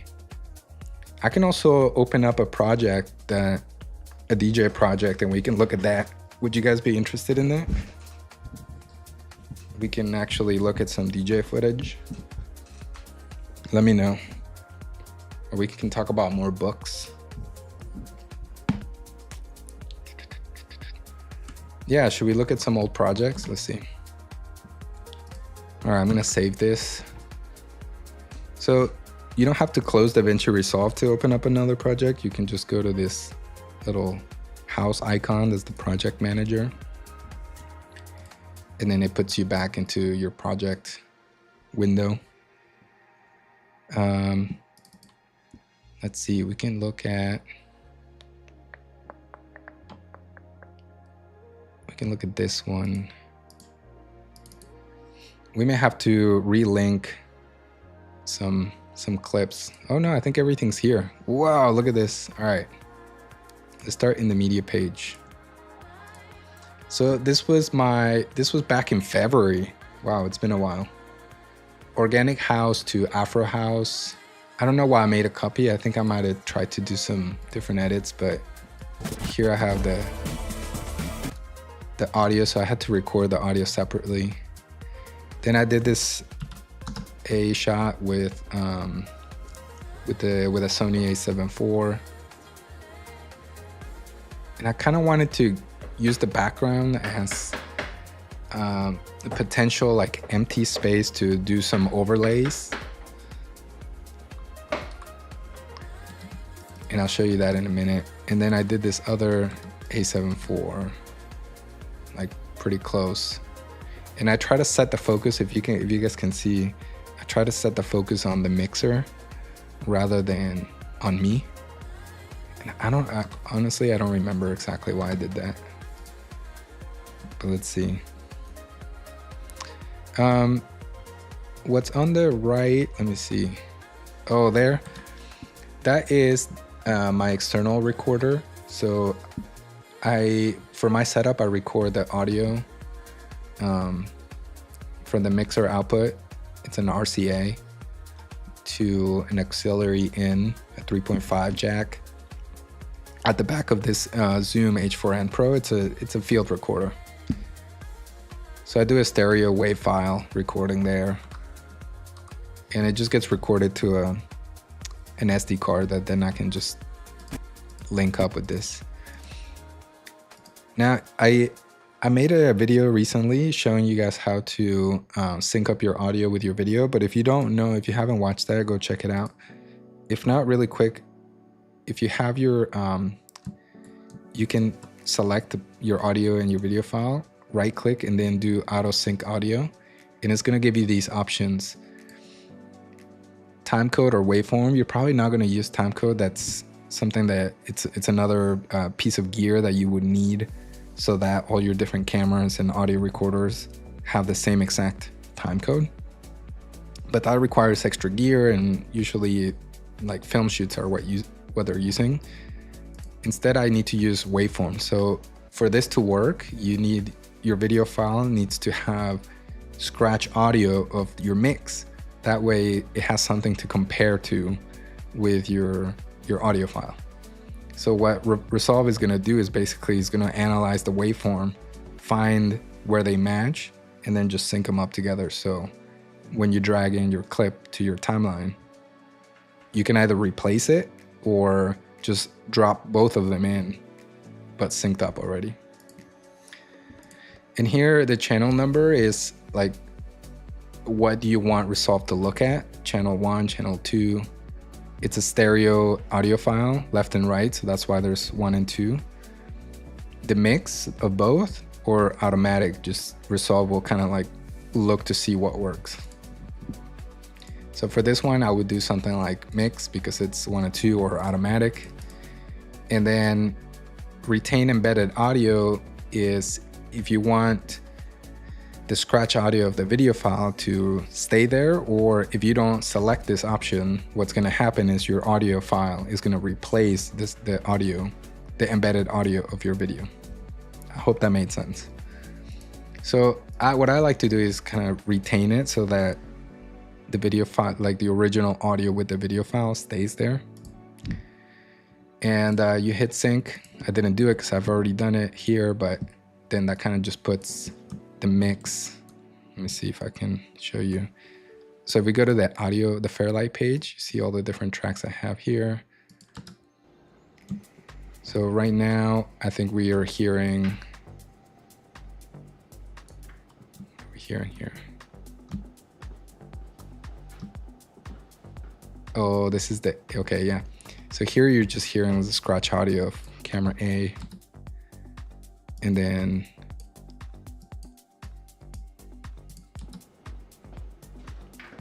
three is the actual mix. Huh. I haven't opened this project in a while. Let's see what I did though. I think we have to mute. Let me see. Let me go mute the. Where is it? Where is it? Where does it go? This mix here, so we can hear the.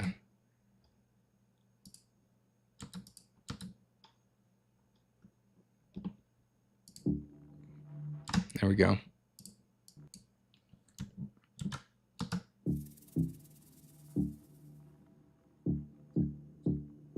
Can you guys hear that?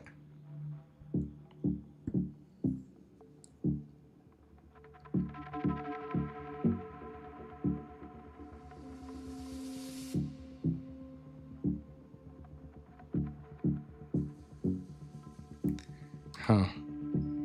This doesn't look right. Let's see.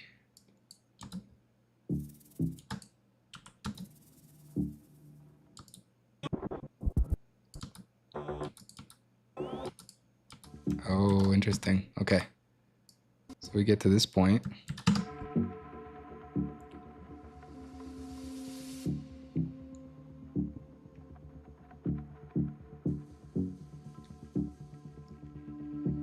So a lot of the light that you see here was with practical lighting. So yes, there's some color grading, but just to make it a little bit more saturated or to stand out.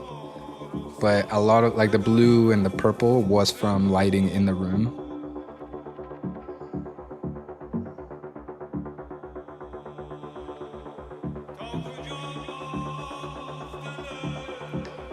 I was just messing around trying to find something to build some tension. I'll show you guys how to do this in a second.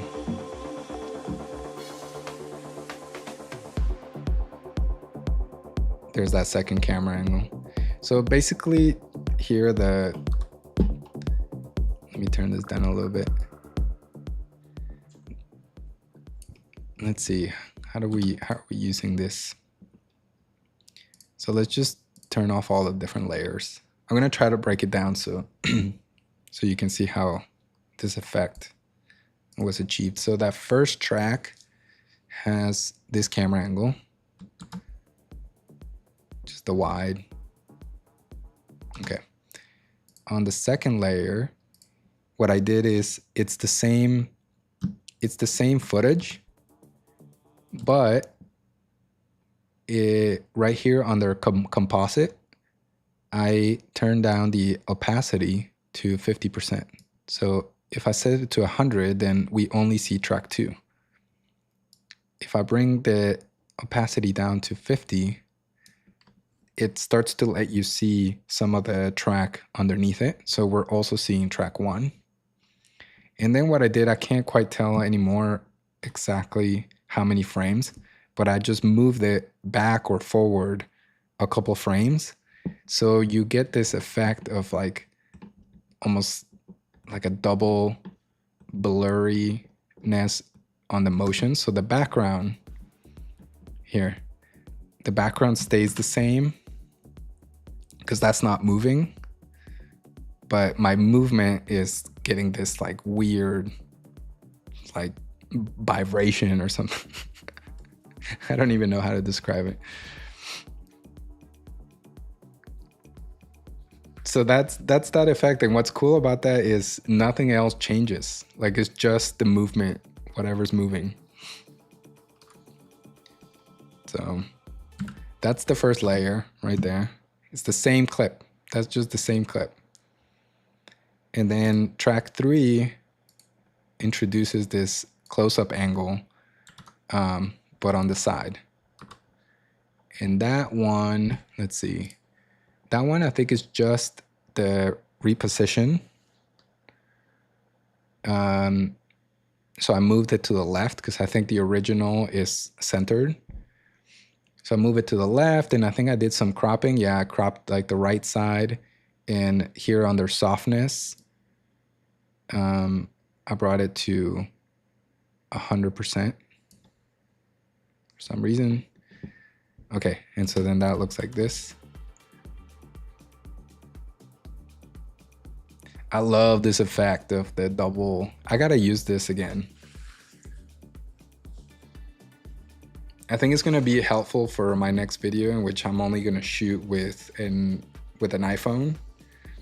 I think that effect is gonna be helpful to use with just one camera angle and trying to create something a little more interesting and dynamic.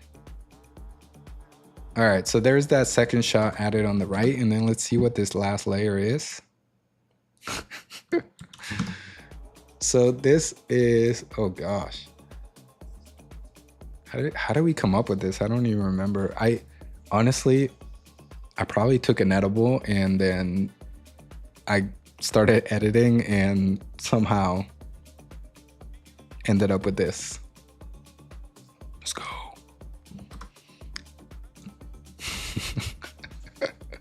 Just being honest. Just being honest. Don't clip that.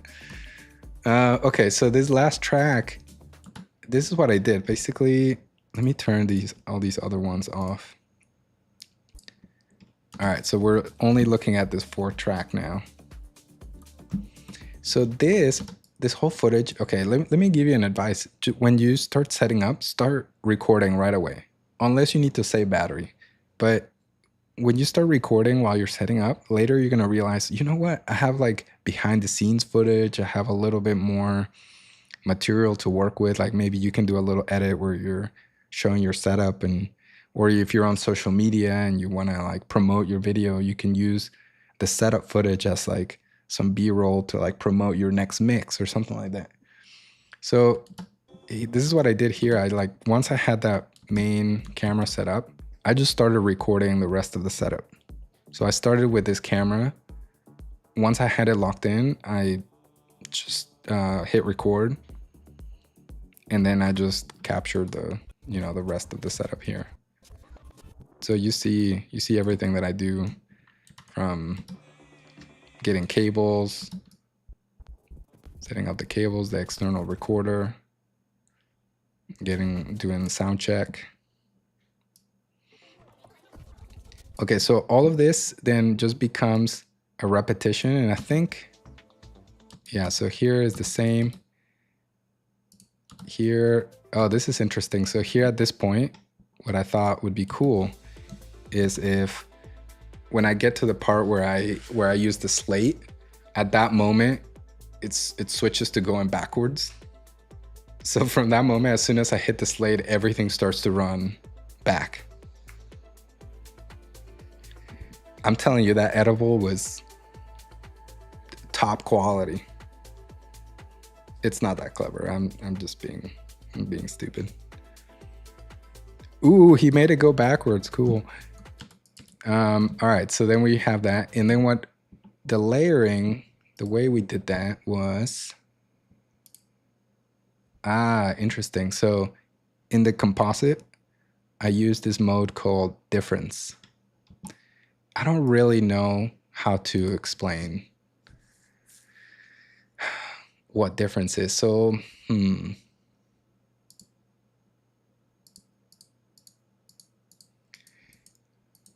yeah, I'm gonna have to do a little bit more research and understanding on how to explain this one.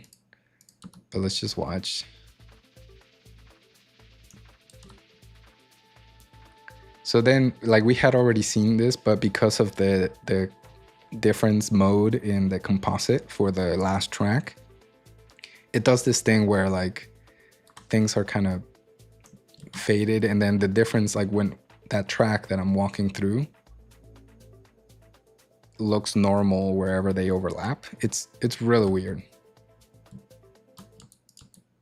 But let's see, where's the first time that I do that effect? So here maybe.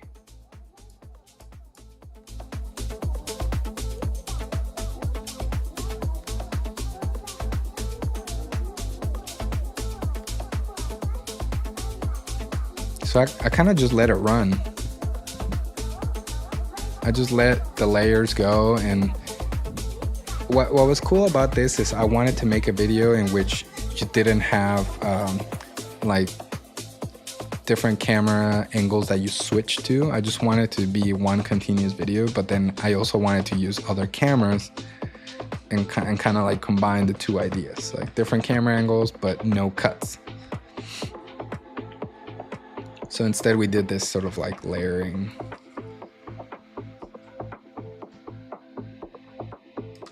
It's interesting. Should we look at a different one? Let's look at a different one. This one's very different. And I don't have the files. Okay, so what do we do here if you open up a project and it says that you're missing your files? So on the left or in the media page, DaVinci Resolve is going to show you which file is not linked. And then this icon here on the left, relink media, is how you're going to solve this. So you hit relink media, and 12 missing clips. That's a lot. So what we need to do is find this folder. And I don't know why it's missing, but I'm going to try to relink it. So I'm going to look for 2025 316. So I must have moved the folder to a different hard drive. So we're going to go to 316. Let's see if I have it in my archives. See how, this is the test. How organized are my files right here? Are we going to be able to find this? So I'm going to guess that it's in the network archive, which is this vault. And YouTube, no Diego, projects. So far, so good. We're looking for 25 316. Right here. Oh, right there. And maybe I'm just, at that point, I'm just going to hit open and see if it'll find everything. It did not find them. Whoa. Okay, let's go back. Clips, ACAM. There's no files in there. Oh shit. Uh-oh. I don't know where they are. 25 316. This is scary. They're not here either. Okay, let's look in one more hard drive. No. They're not here either. That's crazy. Okay, there might be one last place, but I have stuff everywhere. This is going to be so sad if we don't have these. They're not here. Damn. Okay. I don't know what happened. 316. No, that's not it. Wow. Okay, well, that's disappointing. I don't know what happened here. What a disappointment. Let's see if we can find something different. Which one should we do? Some of these are old. Oh, this one's cool. All right. Once again. All right, 7, 3. This should be easier. Let's go in the vault.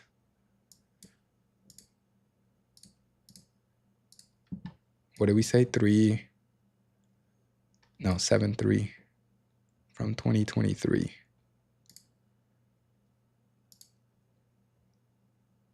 Come on, come on. Yes. Nice. It still says some files are offline though. That's interesting. All right, this project is so old, guys. This is from 2023. And it's not really working. Look at that. All right, so what do I have here? Oh yeah, all these are missing. Background effects, let me see. They have to be in that same folder. Background graphics. No. Probably wiped too. Damn. Very disappointing. I guess my archive, when I did a transfer or something, it didn't do it right. But in any case, we can see here, check this out. This was sort of like a green screen setup.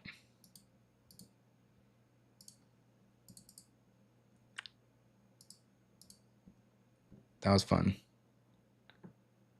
That's fun. Yeah, I don't know. These files, they're somewhere. I just don't know what the heck happened. Why they're not there right now. And maybe I did lose them, but oh well. We can instead go, let's see. Okay. Let's just pull up something that it's a little more interesting. Projects.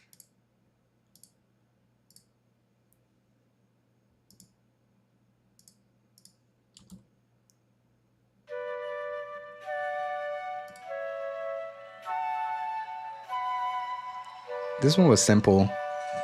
That was just about getting 2 different camera angles. Just kind of introduce the second camera angle on the left.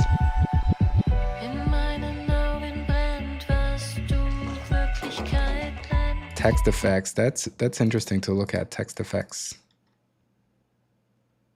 Thanks, yeah, did I lose it?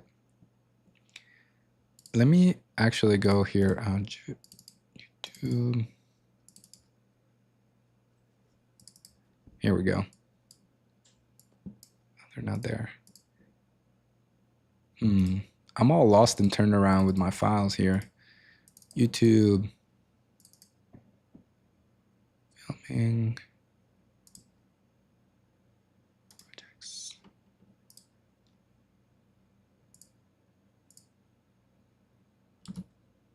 Which one is this? I like this one. This is the one I really wanted to show you.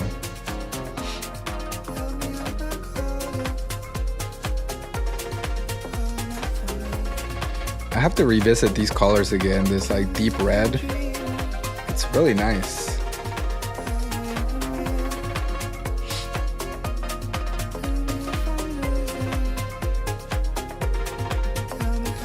Yeah, I have a project that I've been kind of messing around with. Maybe we can open that instead. Yeah, is it this one?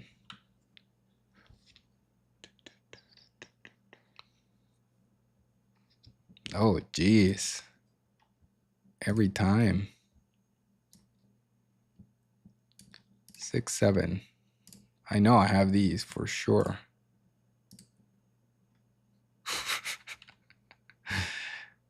No worries, I have this one for sure. Not in that drive though.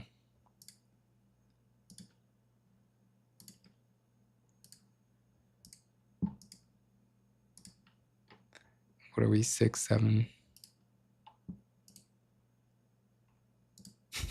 This is so frustrating. Do,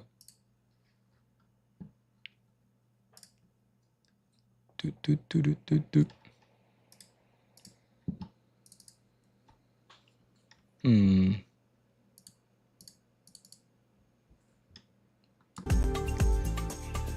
This is the project I used in my last tutorial. I show you how to do the multicam. Should I show you guys how to do that right now? Let's do it. Why not? This is super fun to look at. So I'm gonna delete this here and delete this one here. So this is if we were starting like a brand new project. That's basically what we're gonna do right now. I'm gonna treat this as like a brand new project, and we're gonna fly through this edit. Watch. All right. So in the edit page or in the media page, I'll show you I have this audio file from the external recorder. Then we have this A camera here, like this. I like these colors; those are nice. And then we have this one, another A7 IV. And then I have these GoPro shots. By the way, one thing about the GoPros is if you record, for example, these are, let me see if I can look at the duration. Where is it? Start, duration here. So these are all 14 minutes and 56 seconds long, these GoPro clips. And so that was all in one take. I didn't hit stop and record again. And I think the reason why they did this, to break up longer videos into shorter ones or limit them at 14 minutes and 56 seconds, was so that I think the GoPros have this problem of overheating, and obviously the battery's gonna die quickly. So I think GoPro did this or set this setting so that it would save a certain amount of footage and lock it into your SD card, so that if the camera died or it overheated, you wouldn't lose all the footage. So that's why the GoPro comes up when I record for an hour and a half. You get all these different clips. So you have all your clips there, and you can select them all, right click, and do a create new multicam clip. Let's do multicam. Boom. And then we can go to the timeline. And actually, let me delete that again because I didn't explain that very well. So if we're in the media page, we have the original clips here. So you can select them all, or you can just right click in that bin and create a new multicam clip. So the options here are the time code.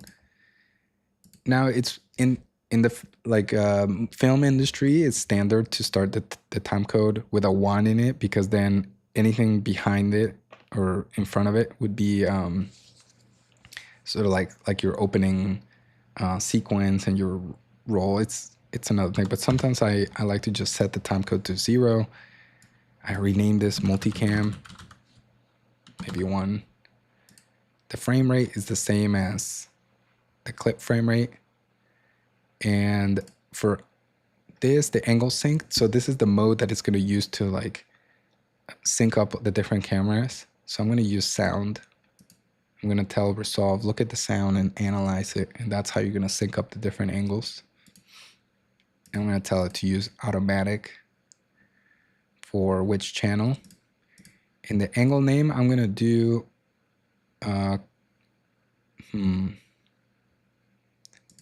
metadata camera. Let's do that. Detect clips from same camera, because I have different clips from the GoPro. And that's it. Create. It's going to do its thing. Have you guys tried any multicam editing? So this is gonna let you basically be able to switch between the different camera angles in one track, rather than having layers and having different camera angles like stacked on top of each other. It's just gonna have them in one track, you'll see in a minute, and you're gonna be able to switch between them. So I'm over here, I open up the timeline 1 and I drag this multicam clip. And here we have our camera A.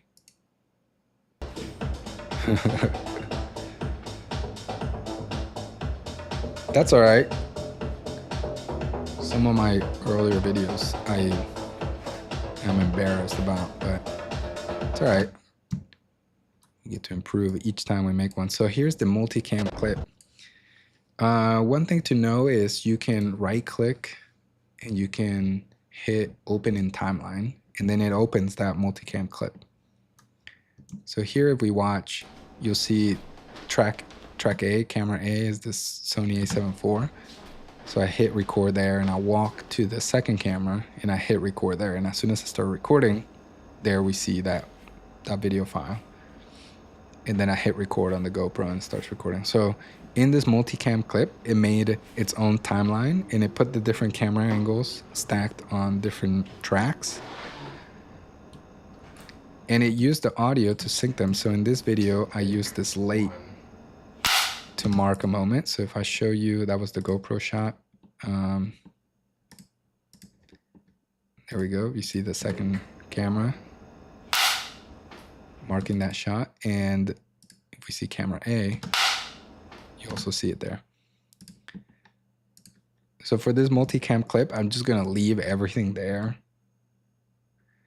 It did drag in the GoPro shots. And then what we're hearing is just the scratch audio of the camera. So that's why it sounds horrible. And you didn't need to worry about that. It also, at the bottom of this, it also included on the 4th track, the clean audio from the external recorder.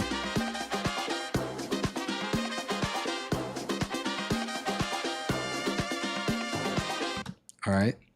So I'm gonna leave all of those like this and go back to timeline 1. Great. The first thing I want to do or show you, okay, where should we start? So the way this works is, let's close the inspector for a second.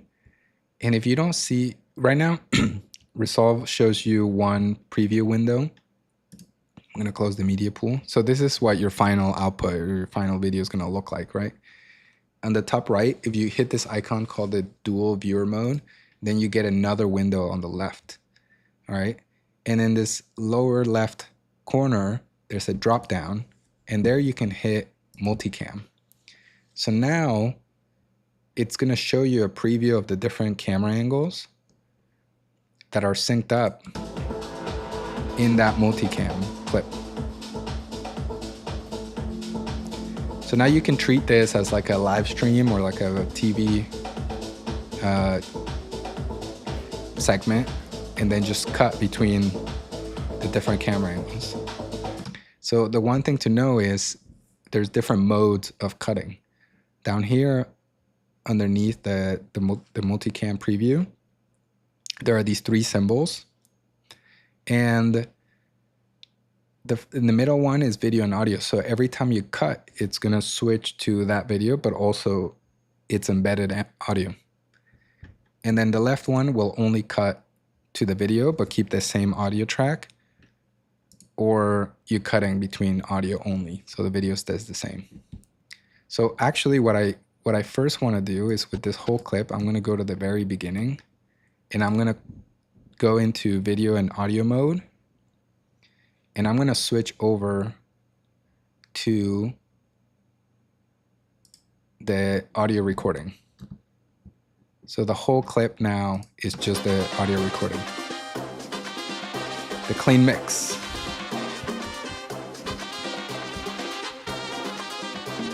Okay, so now that I have that, I'm gonna go back to the beginning and switch to video only, and then go to camera A and now we still have the audio from the clean mix from the recorder, but now we switched video to camera A.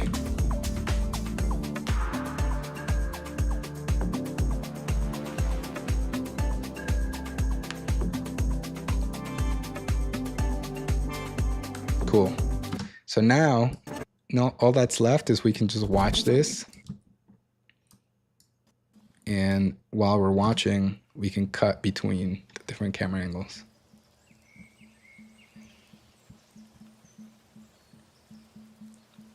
Maybe I'm gonna fast forward a little bit here. So now as we watch, we can just switch between them.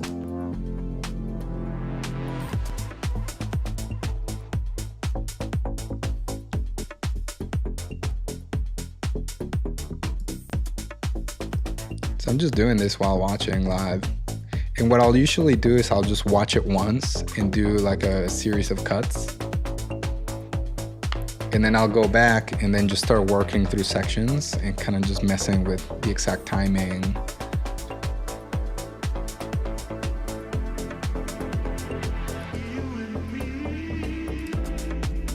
Just trying to follow a little bit of the pace of the music.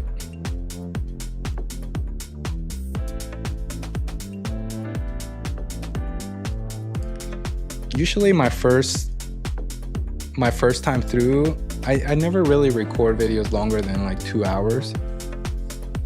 So my first watch, I'll do something like this and I'll just watch the whole thing.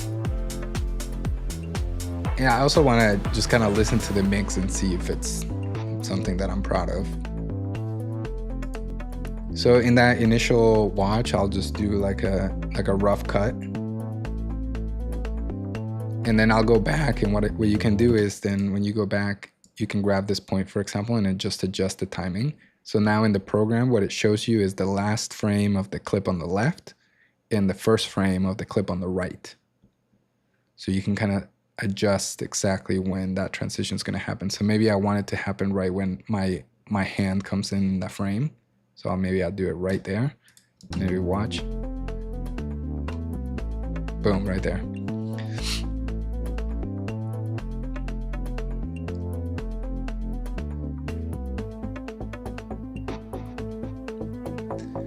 If you want to watch faster, you can hit L and it'll play it at double speed. You can hit L again and go 4 times the speed. You can hit L again and go 8 times the speed. And if you hit K, it'll pause it. And you can hit space bar to play again.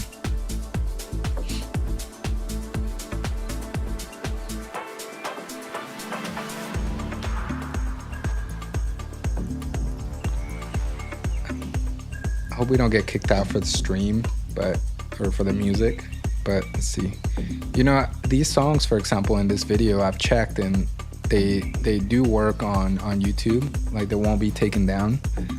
But I find that sometimes if the same songs get flagged on live streams for some reason.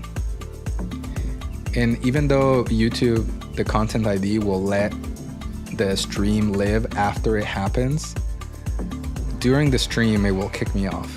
So I think it's more of like a preventative feature that they have. It's like they rather cut off the stream early and then check the copyright. So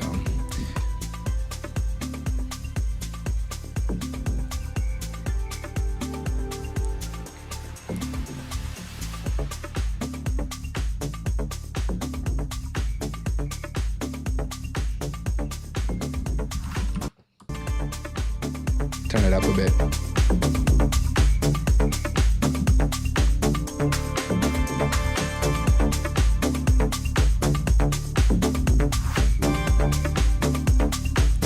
I mean, this is a super fun way to cut a video here. Like, just get to watch and listen to music. Just cut between the different camera angles.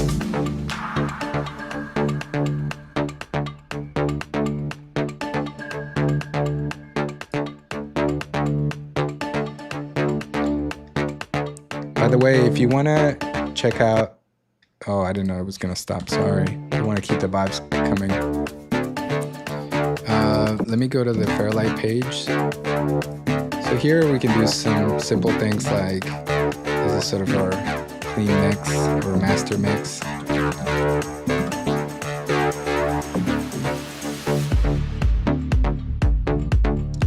And one of the things I make sure of, I like to switch to this BS 1774 for my meter, or you can choose YouTube if this is gonna end up on YouTube.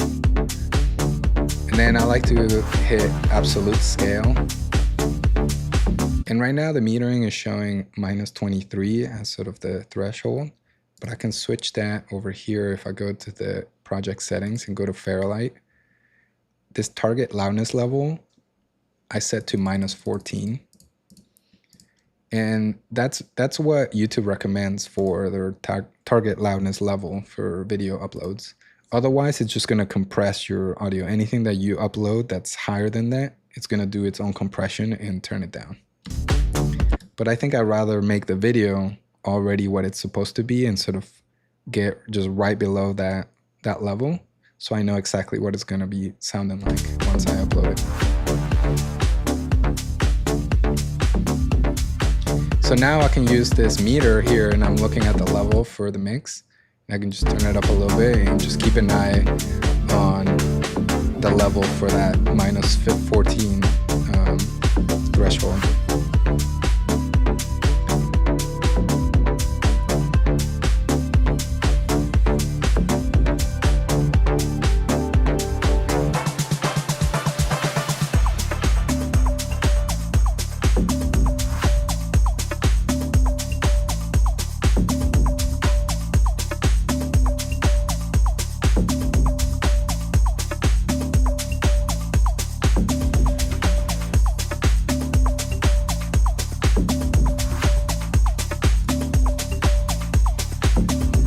So here, fun fact, if you're in the Fairlight page, here at the bottom on this bus 1, you can look at some loudness history, for example, so you can turn this on. And you guys let me know if the music is too loud. I can turn it up, turn it down a little bit here, if you can't hear what I'm saying.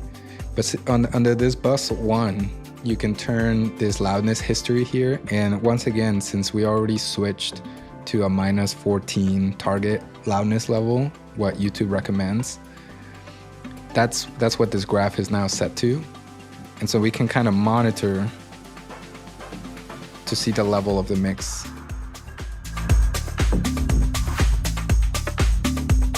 Right? It looks like right now we're just kind of like hitting that -17 level here. So let me see if I can turn it up a bit.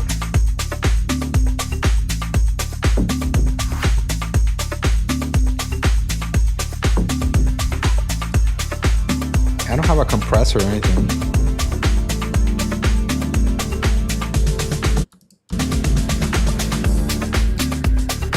You can also look at the momentary. So this is if the loudness history was sort of the average.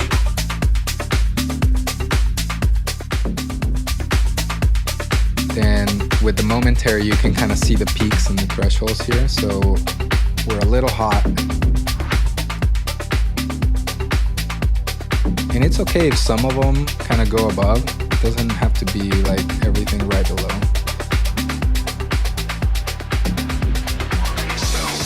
That's pretty good. Right here. Nice. So that's a good way to monitor your mix level. And then we missed a whole section of cutting, but that's all right. I just wanted to show you that. So we could get nice, clean audio. And in that Fairlight page, you can just make sure that, you know, you have the right, sometimes if you're, rather than doing a multicam clip, if you're doing like a stack, you're gonna see all your other audio tracks in here. So you can just make sure you mute those and just leave your clean mix as the only thing that's playing.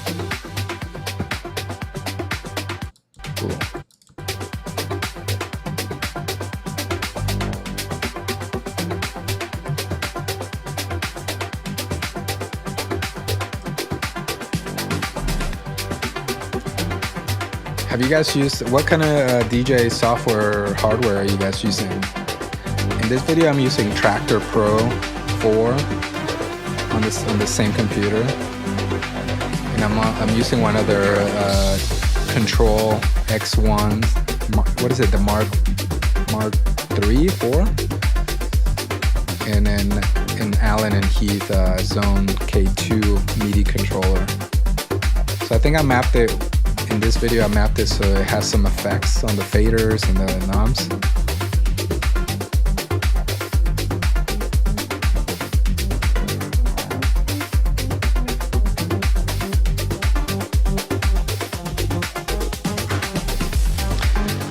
So Dubs, you're more interested in sort of like the video editing and filming. Do you help your friend out with his DJ videos?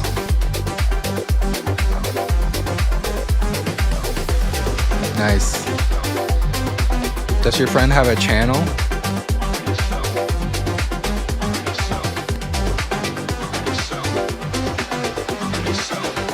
Yeah, that's dope. That's dope if you can get together and kind of work on it.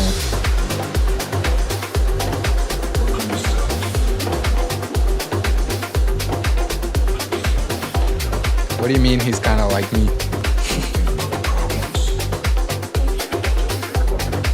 That could be a lot of different things.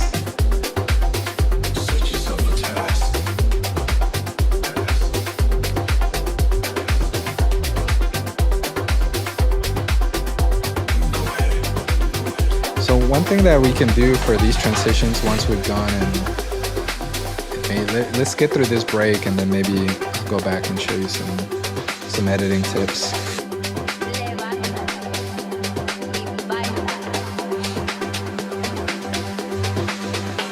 Oh, nice. That's pretty cool. Yeah, all of this has been super fun for me to learn. I think for some reason I've always had a hard time like just sticking to one thing.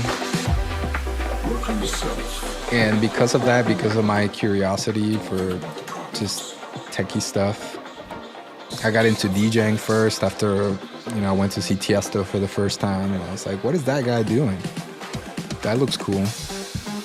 And I think like that same week I went to Best Buy and bought like a $200 DJ controller. It actually, I remember that first one that I had was like a standalone mixer, and the music you had to load up through an iPod. It had an iPod connection, and that's how you loaded up your tracks. And it had no displays or anything. You just had like a list of songs, brought it to channel A, channel B.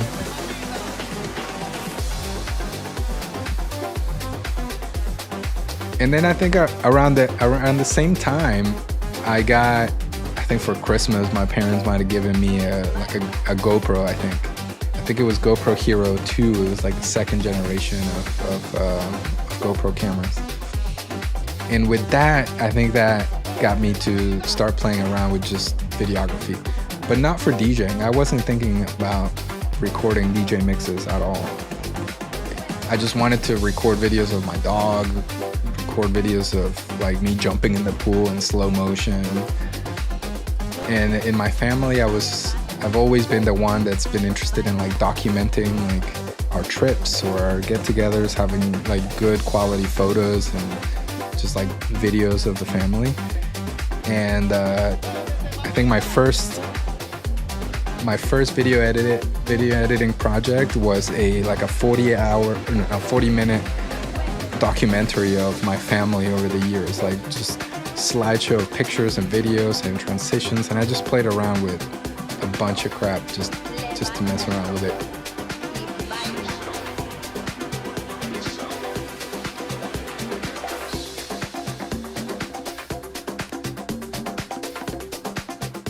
Nice, yeah. Once you get into the monitor and the camera, you really get into your tools. And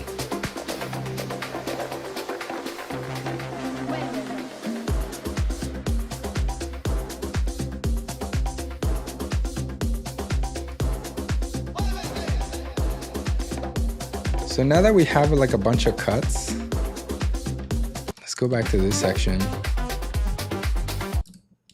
Resolve comes with a bunch of video transitions like loaded up in the native software.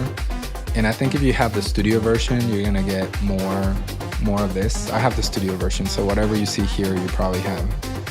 And all of these effects, you can also go to websites where you can download more effects and load them up into DaVinci Resolve. But here we can do stuff like, I don't know, what's one that I really like? We can do, like, sometimes I like to use this center wipe. Sometimes it's so bad, but depends how you use it. You can use it creatively. Let's look for a better one. I mean, the blur dissolve is interesting. I don't know if I really like it for this purpose, but it just takes too long. Maybe we just need a cross dissolve. So this kind of go dissolve from one to the other. Nice. So what's cool about this, you can change the timing. So you can make it much longer.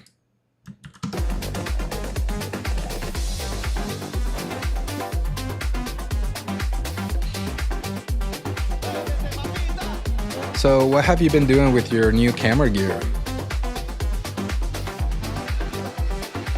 Just been learning how to use it. You've been doing some of your own videos.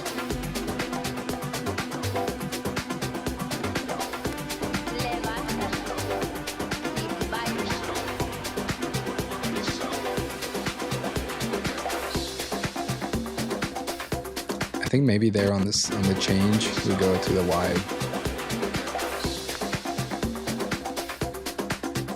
I kind of want to stay there, so I'm just gonna drag this over. You can also just delete this. There we go.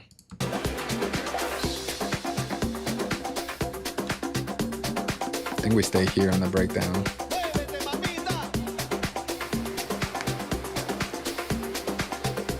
I mean, the more you work with photos, I think the better your eye and your way of thinking for videos is going to improve. Because with photos, you kind of think of this single moment, whereas like videos, many times it feels like you can just capture everything, but it's not true. You still have to make a decision about what to show and what not to show. So with photography, it lets you really hone in on just one moment and just like that one frame. And so having that way of thinking helps the way you think about video too. Like all these different frames where I spent a good amount of time like thinking about how they were gonna work with each other. So for example, this mix, I didn't actually end up doing like the cutting. I still want to finish this one, and I want to have a version that's just the cuts. But in fact, what I did is more of the layering. And so I was really thinking about how each of the different angles were going to work with each other. But that comes from sort of like the photography mindset. You think about each shot individually and exactly what you're seeing, the angles. I mean, the time I spent making sure that the mixers were symmetrically like apart from each other and lined up with the camera. It's that kind of intention and attention to detail that I enjoy doing, and I think that comes from the photography background, from setting up a shot and really working on kind of like perfecting your framing and your composition. Yeah, so a tip that has helped me when it comes to just getting better at choosing your shots is to not only think about what you're showing, but then also think about what you don't want to show. So a huge part of being intentional about your composition is removing things that you don't want on the frame. That's just as powerful as thinking about what you want to include in the frame. So that has helped me kind of like rethink a little bit of that composition process to, first start with, okay, what do I want to show? What's the main focus? And like start there. But then once I'm there, then I start thinking, okay, but maybe I don't want to show the cabinet, or maybe I don't want to show the door. So I need to move a little closer. Maybe I want to show more of the mixer. So I need to get a little higher and tilt it down so we can see a little bit more. It's that kind of thinking that is helpful to get through.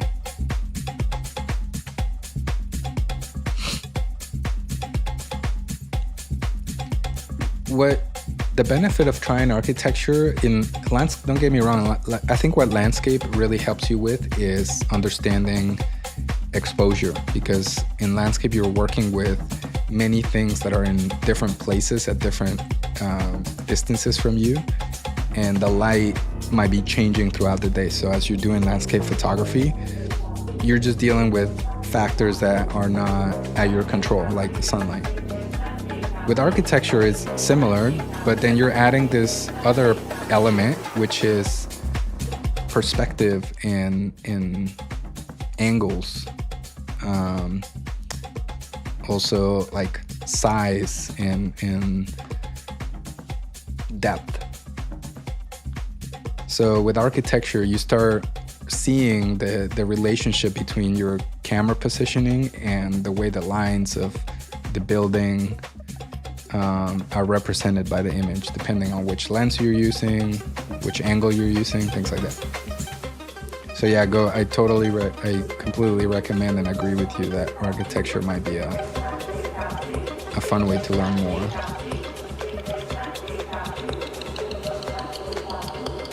And don't just think of architecture as like capturing the whole facade or the whole building,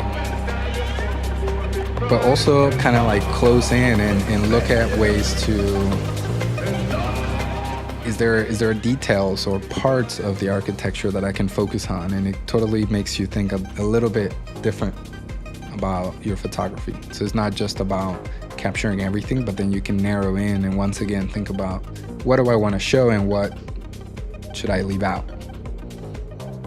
And then you start thinking about the people in the architecture. People walking around, coming down the stairs, down the hallway, things like that.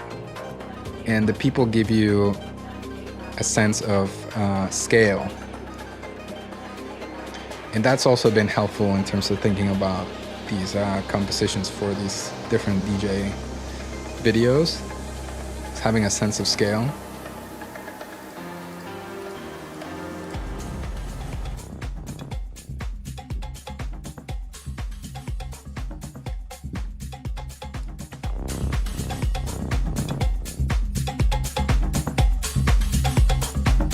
And that's one of the cool things I like about the GoPro, and I have it right here in front of me.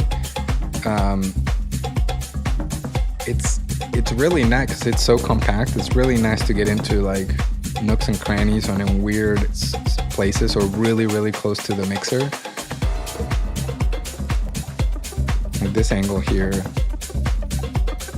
Like that, this angle would be a lot harder to achieve with a much bigger camera because I don't have the space. It would be hard to mount. The GoPro is so easy to mount right here.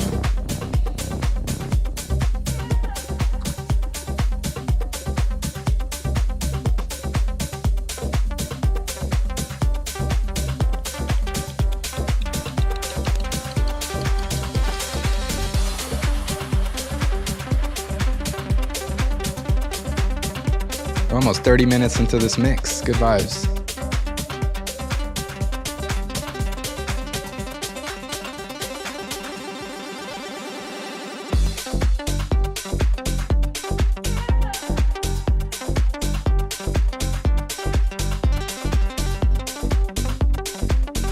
I'm gonna get some water. I'm just gonna let this play.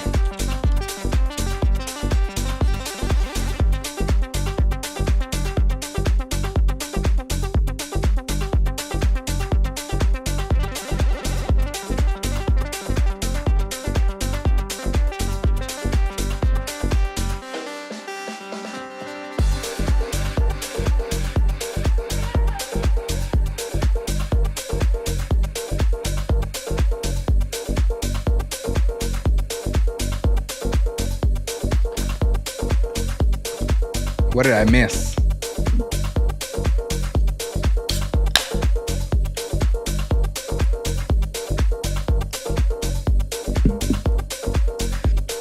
One thing we can do here is we can grab this. We can, I just hit command select and then drag that up to make this copy. So now I have two. And then this one, I'm gonna switch over to this angle right here. So on track 2, I have camera B, and on track 1, I have camera A.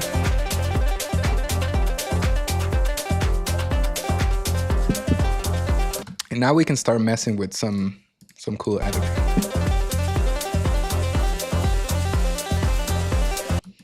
Let's try some composite modes here. Let's try add.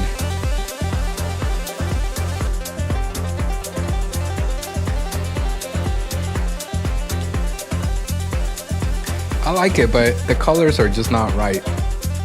What do you think? I think the colors kind of, they just get washed out. Like,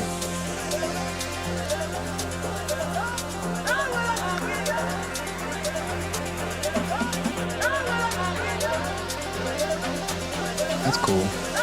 You can change the opacity here. It's not as strong. Let's try something else, like, difference. This is the other one we saw in the other video.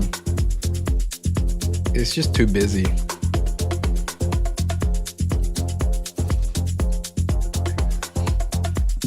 It's really busy. We turn it down. So I could turn it down, for example.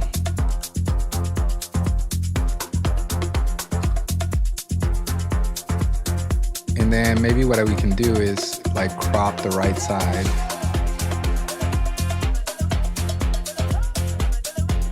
Something like this. And crop it here. And then maybe we'll soften this.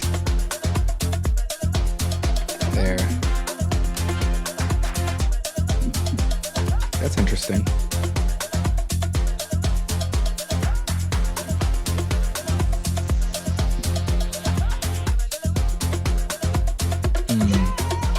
And what if this was like a totally different look here?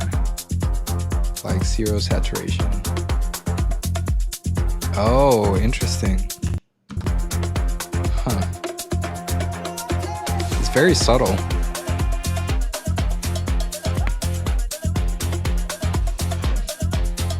I've never seen this effect. That's pretty cool.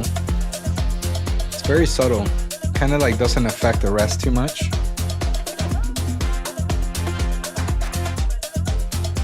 And maybe on top of this, we can add like the third view with the, here, let me add another track here. And then we're gonna copy this again. And then this one is gonna be, by the way, rather than making a cut, you can just right click and hit switch multicam angle. So we're gonna go to the GoPro. And that one looks like it copied with the same effect. So let's do, oh, that's dope. Whoa. That's getting weird.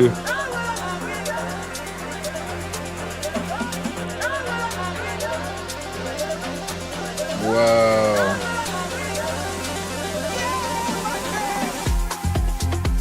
Interesting. Do we like that? Whatever the color that shows up, that like teal blue, works really well with the red.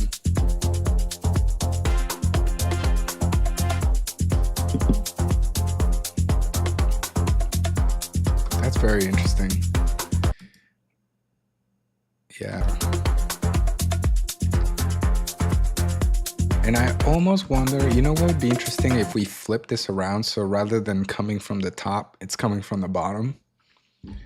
I don't know why I just thought of that, but how do we do that? So we do that over here. We can, under transform, we can flip it and then flip it again so that it makes sense to read. Let's see.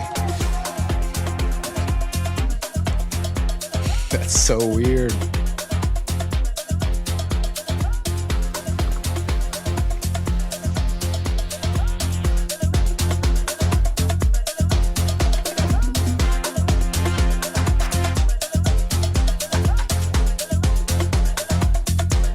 I don't like how my fingers are just like touching my stomach there. It's kind of weird.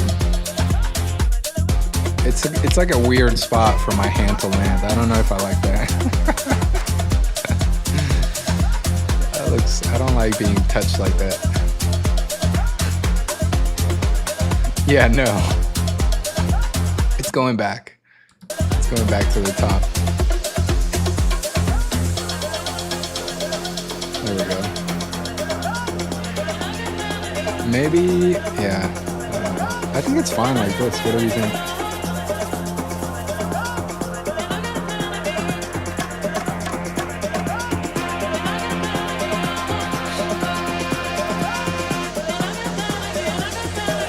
I wish I saw more of this mixer. Kind of gets lost, but it's interesting.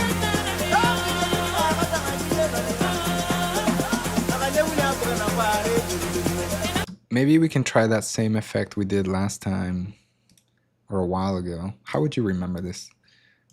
I'm gonna add that same one again here. And I'm gonna just drop down the difference here, there. And I'm gonna shift it by like 1 or 2 frames and let's see what we get. Whoa! That's probably too many frames. It kind of gets lost, so I'm going to go back a little bit.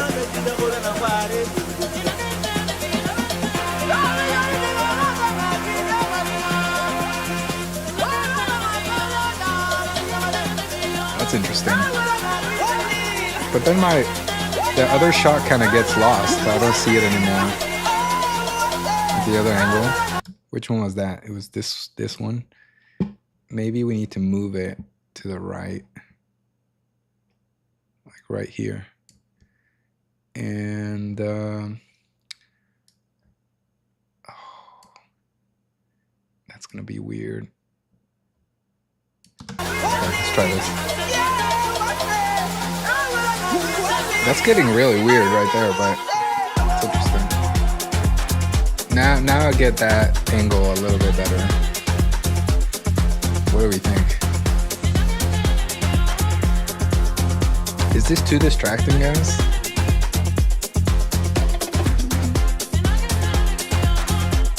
I think the background can be a little brighter just so it stands out.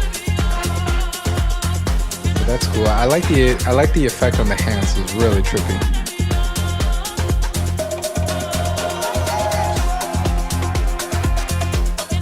It's interesting. Very interesting.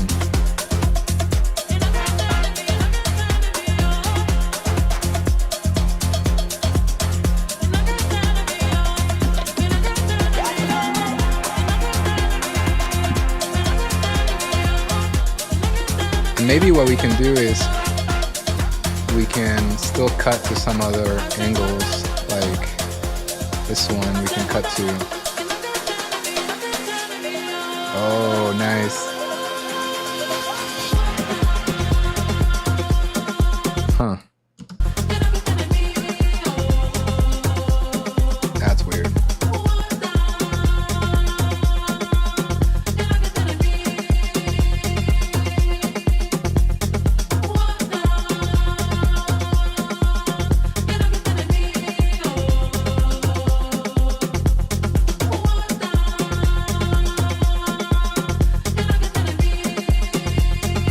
What should we try next? I'll take it anywhere you want to go, just for fun. Let me know if we should try something.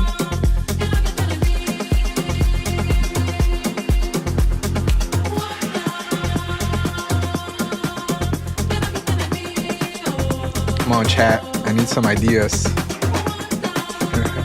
Just messing around.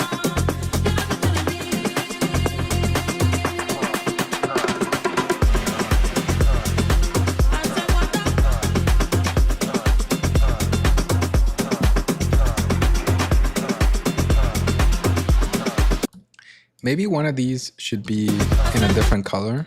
So if we go here, I can bring the saturation up back to 50. Let's see what that looks like. Oh, we get some color back. That's interesting. But why not instead we change it rather than just back to normal? We just kind of change the color completely.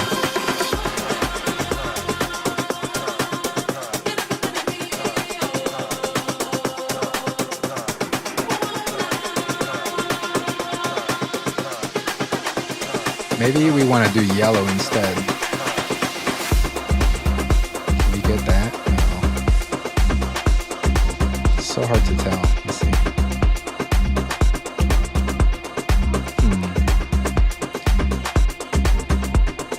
Maybe we do...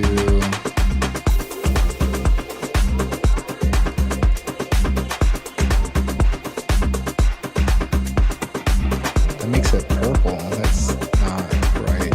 That looks cool. I like that.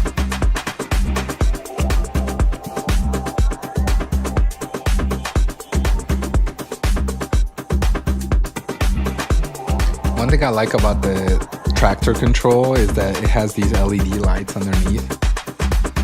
So as you're doing something, and you can also set the default color. So for this video, I changed it to this yellow to match the other practical lights. I think the default is blue or green. I think it's blue. But then the lights also change according to different kinds of things. So like if the music is running out and you're getting to the last minute, it starts to flash red. If you create a loop, it starts to really change its color to, I think, green.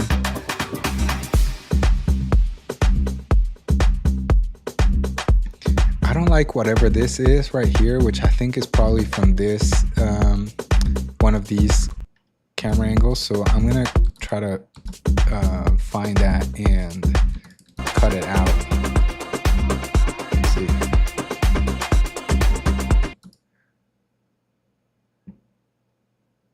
There we go. And then also on this one. There, nice. Okay, much better. Yeah, we just cleaned up this left corner here. We still see the hands in the mixers, but I think it's a little nicer on the door. I like keeping the door in the frame because it's a nice balance between these other, just like this globe light over here is really hot, so it's nice to have something on the other side of the frame, and it kind of, like the whole image is framed by this light here and the door.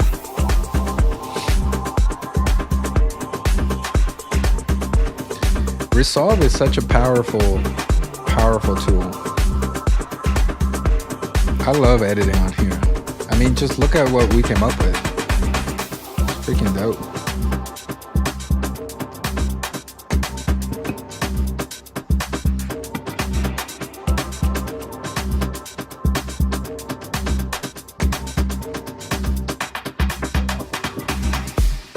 I wonder what would happen if we flipped this shot over this way. Oh, nice. Okay, let's see. That's interesting. It's like a mirror. But maybe we move it a little bit to the left there, like this. And then we also cut more of the left side. That's the other side. Oh, because it's flipped. Duh. Yeah, something like that.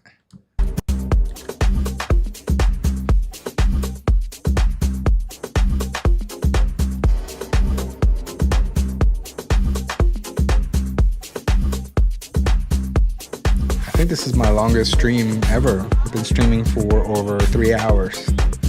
We're in it. Is this gonna be my whole Saturday afternoon? Probably. Yeah, this is nice.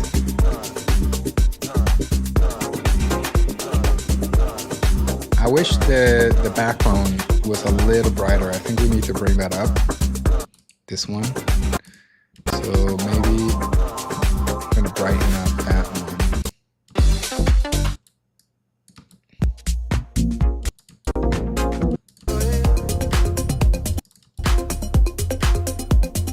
Let's see.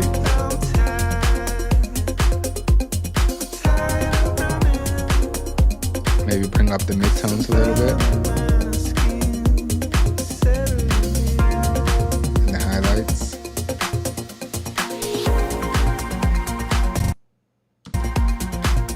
Oh, that got a little weird, huh?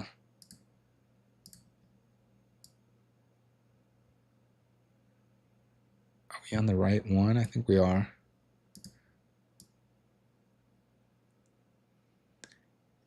It's just hard to tell because of all the different composite layers that we were working with.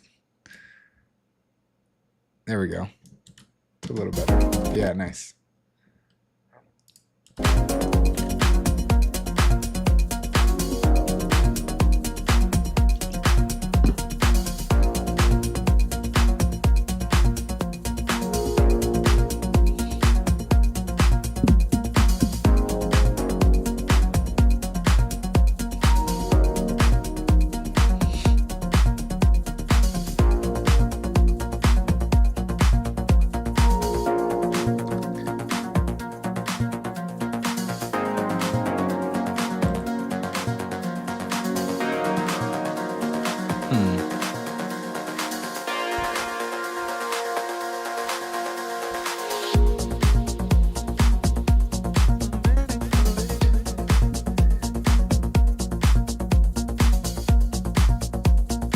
Yeah, I feel like this is pretty complete. I don't know that I want to mess around too much with this.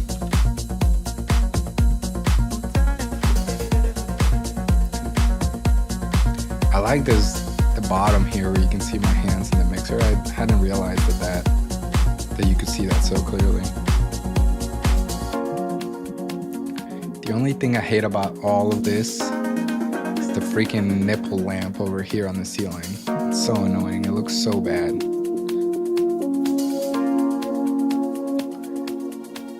I wish it was a fan or, I don't know, something more interesting instead of that stupid nipple lamp. It's like everything else is so nice, and then there's this horrendous lamp right in the middle of the frame.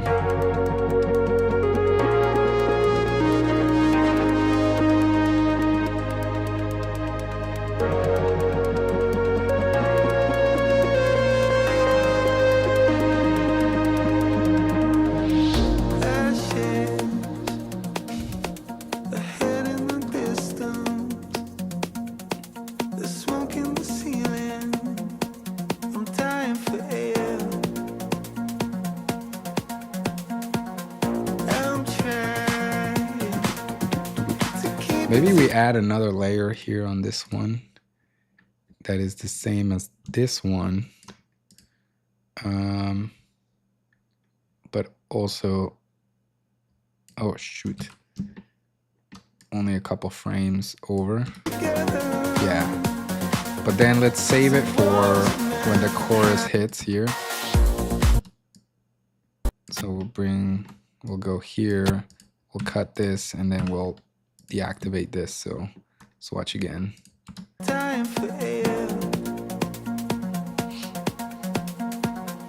I just added another layer to this, the one on the right. It's kind of like me as a ghost, and I delayed it by a few frames to get that effect, and I think it's gonna come right here on the drop. Whoa.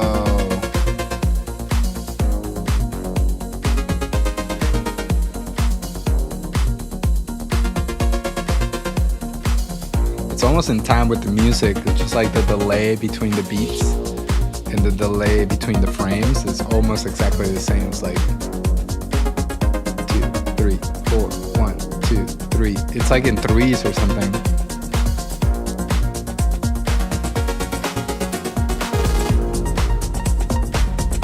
Not too bad. I like this. I wish the me here in the middle wasn't so dark, but I don't know how to make that pop out a little bit more. Maybe we need to change the mode of these. Here's what I'm gonna do. I'm gonna mark this spot here. So if you hit M, you can just leave a mark here. And if you double click it, you can add some notes. So this one is, you know, come back here. We're gonna come back to this spot. One thing I'm gonna do is I'm gonna duplicate the timeline so I don't lose all this progress. And I'm gonna open that one. So here we have the other ones. So in this one, I'm gonna make some changes that I know I'm gonna, if I need to go back, I could just jump back to the other timeline. And one thing I wanted to try here is just change the mode of the composite. So rather than difference, let's try something else. Difference.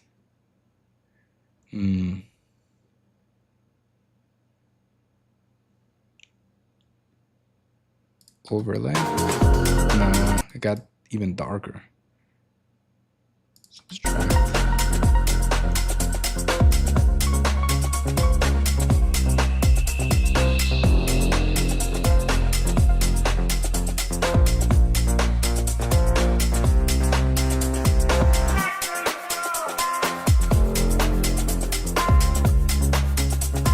That's not too bad, but I feel like it's still kind of taken away from that very first.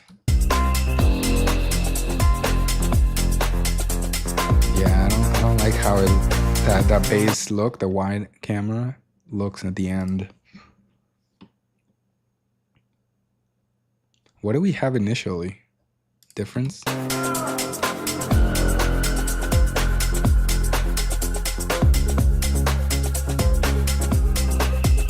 This is probably the best one.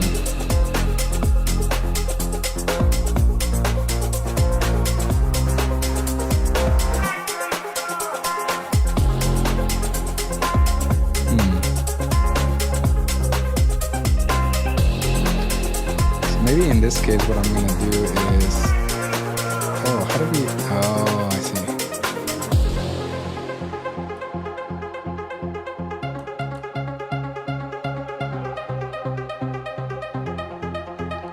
I really like this mix. Very ethereal.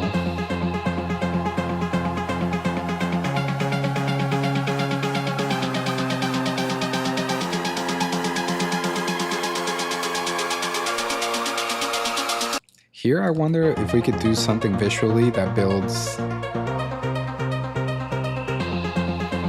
right there, that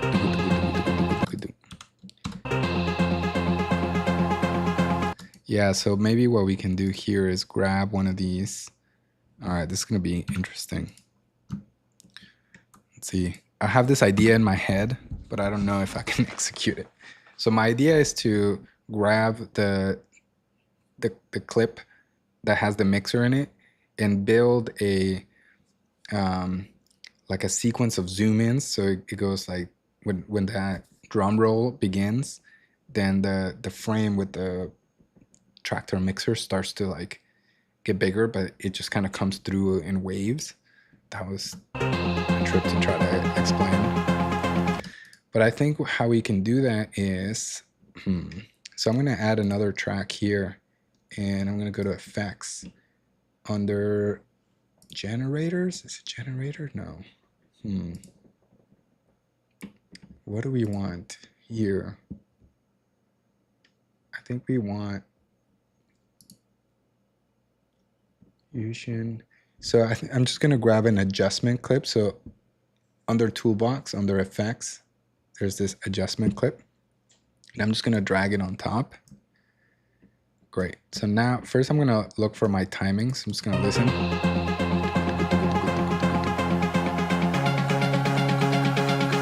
So I'm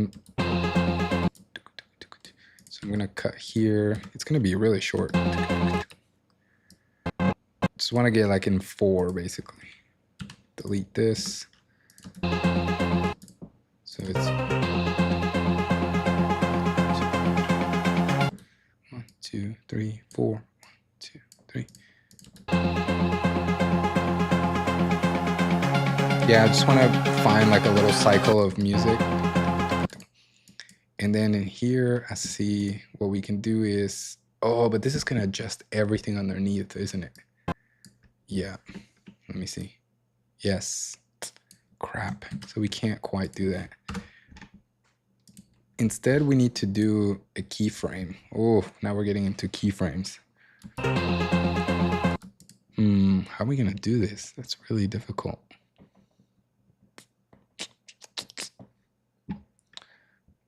I mean, one way to do it would be to go to one spot, let's say here, hit this little diamond icon, which is going to activate the keyframe. And then we can like zoom in like this. Now I go back and I reset these. So in that time now, that's cool. Oh. Now the problem is that I kind of want to repeat that over and over again.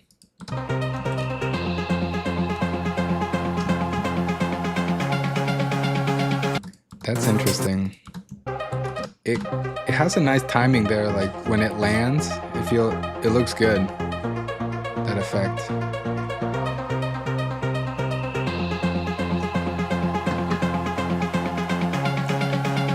Yo, thanks for hanging out, Dubs. I'll see you on the next one. Or come back later if we're still around. Yeah, I'll probably still be here. I'll probably need some food too soon. Just gonna be hanging out all day. Maybe later I'll try to work on something a little different, but thanks for the sub. See you on the next one. Yeah, just stay for it.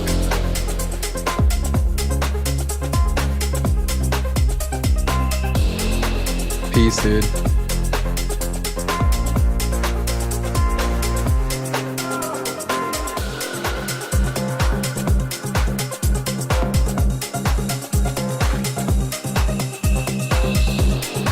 But now that I lose, I think I lost the other one. Okay, so if we go back to that keyframe, it's so satisfying right there.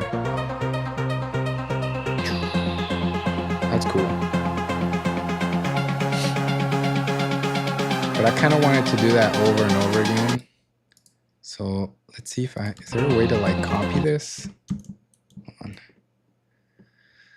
on. Oof, this project's getting big.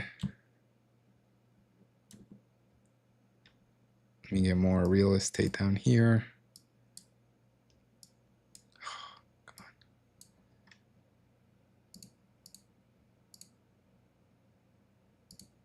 on. There we go. All right, so this is the graph for the keyframe. So I wonder, how can I sort of duplicate this over and over again? I can add another point and then just drop it down, add another point, and then do this. Let's see. Oh yeah, that kind of worked. Interesting.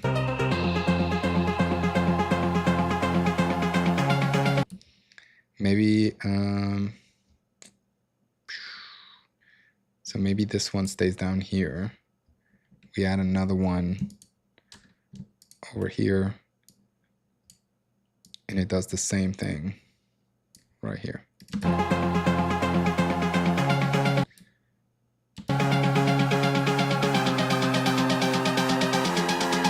Here on that change in chord there. Let's do it right there.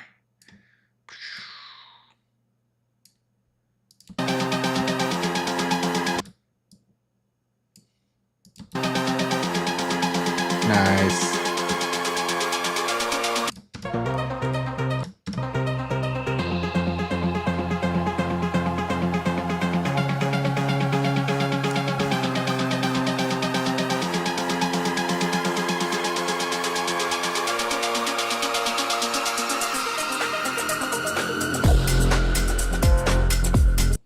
we do it again there, definitely. Definitely. Oh, here it needs to go back to this one.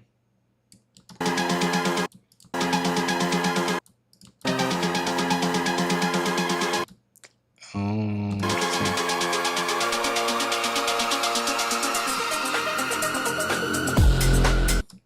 Boom, right there.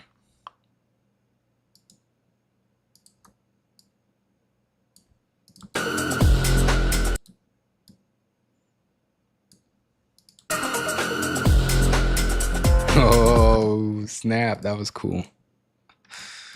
Yes. Wow. Dope.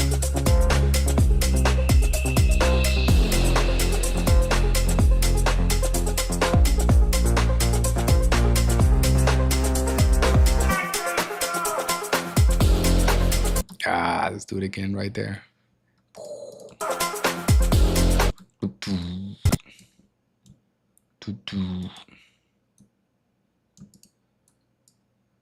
Back to the door.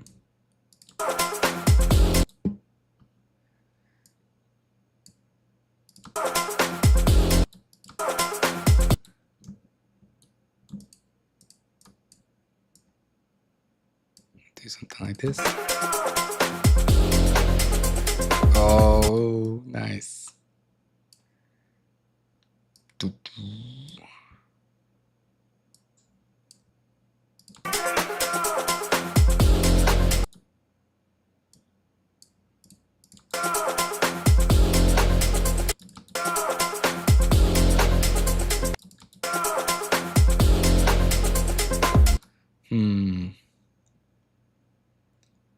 Boom. Maybe we do.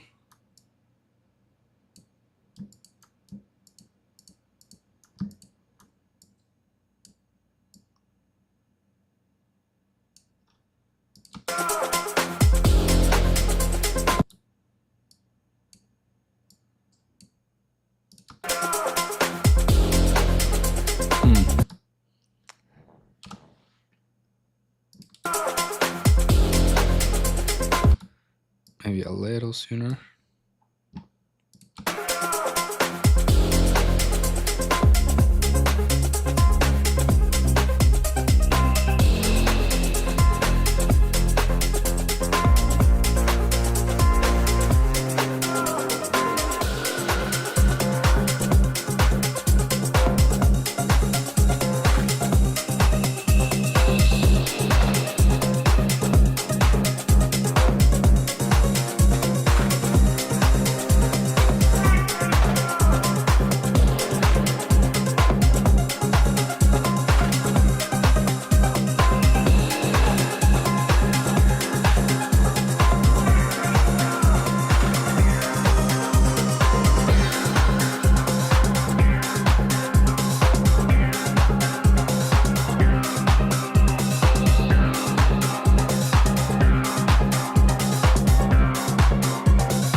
Check. I'm gonna end the stream here and come back later. This was fun. Bye, guys.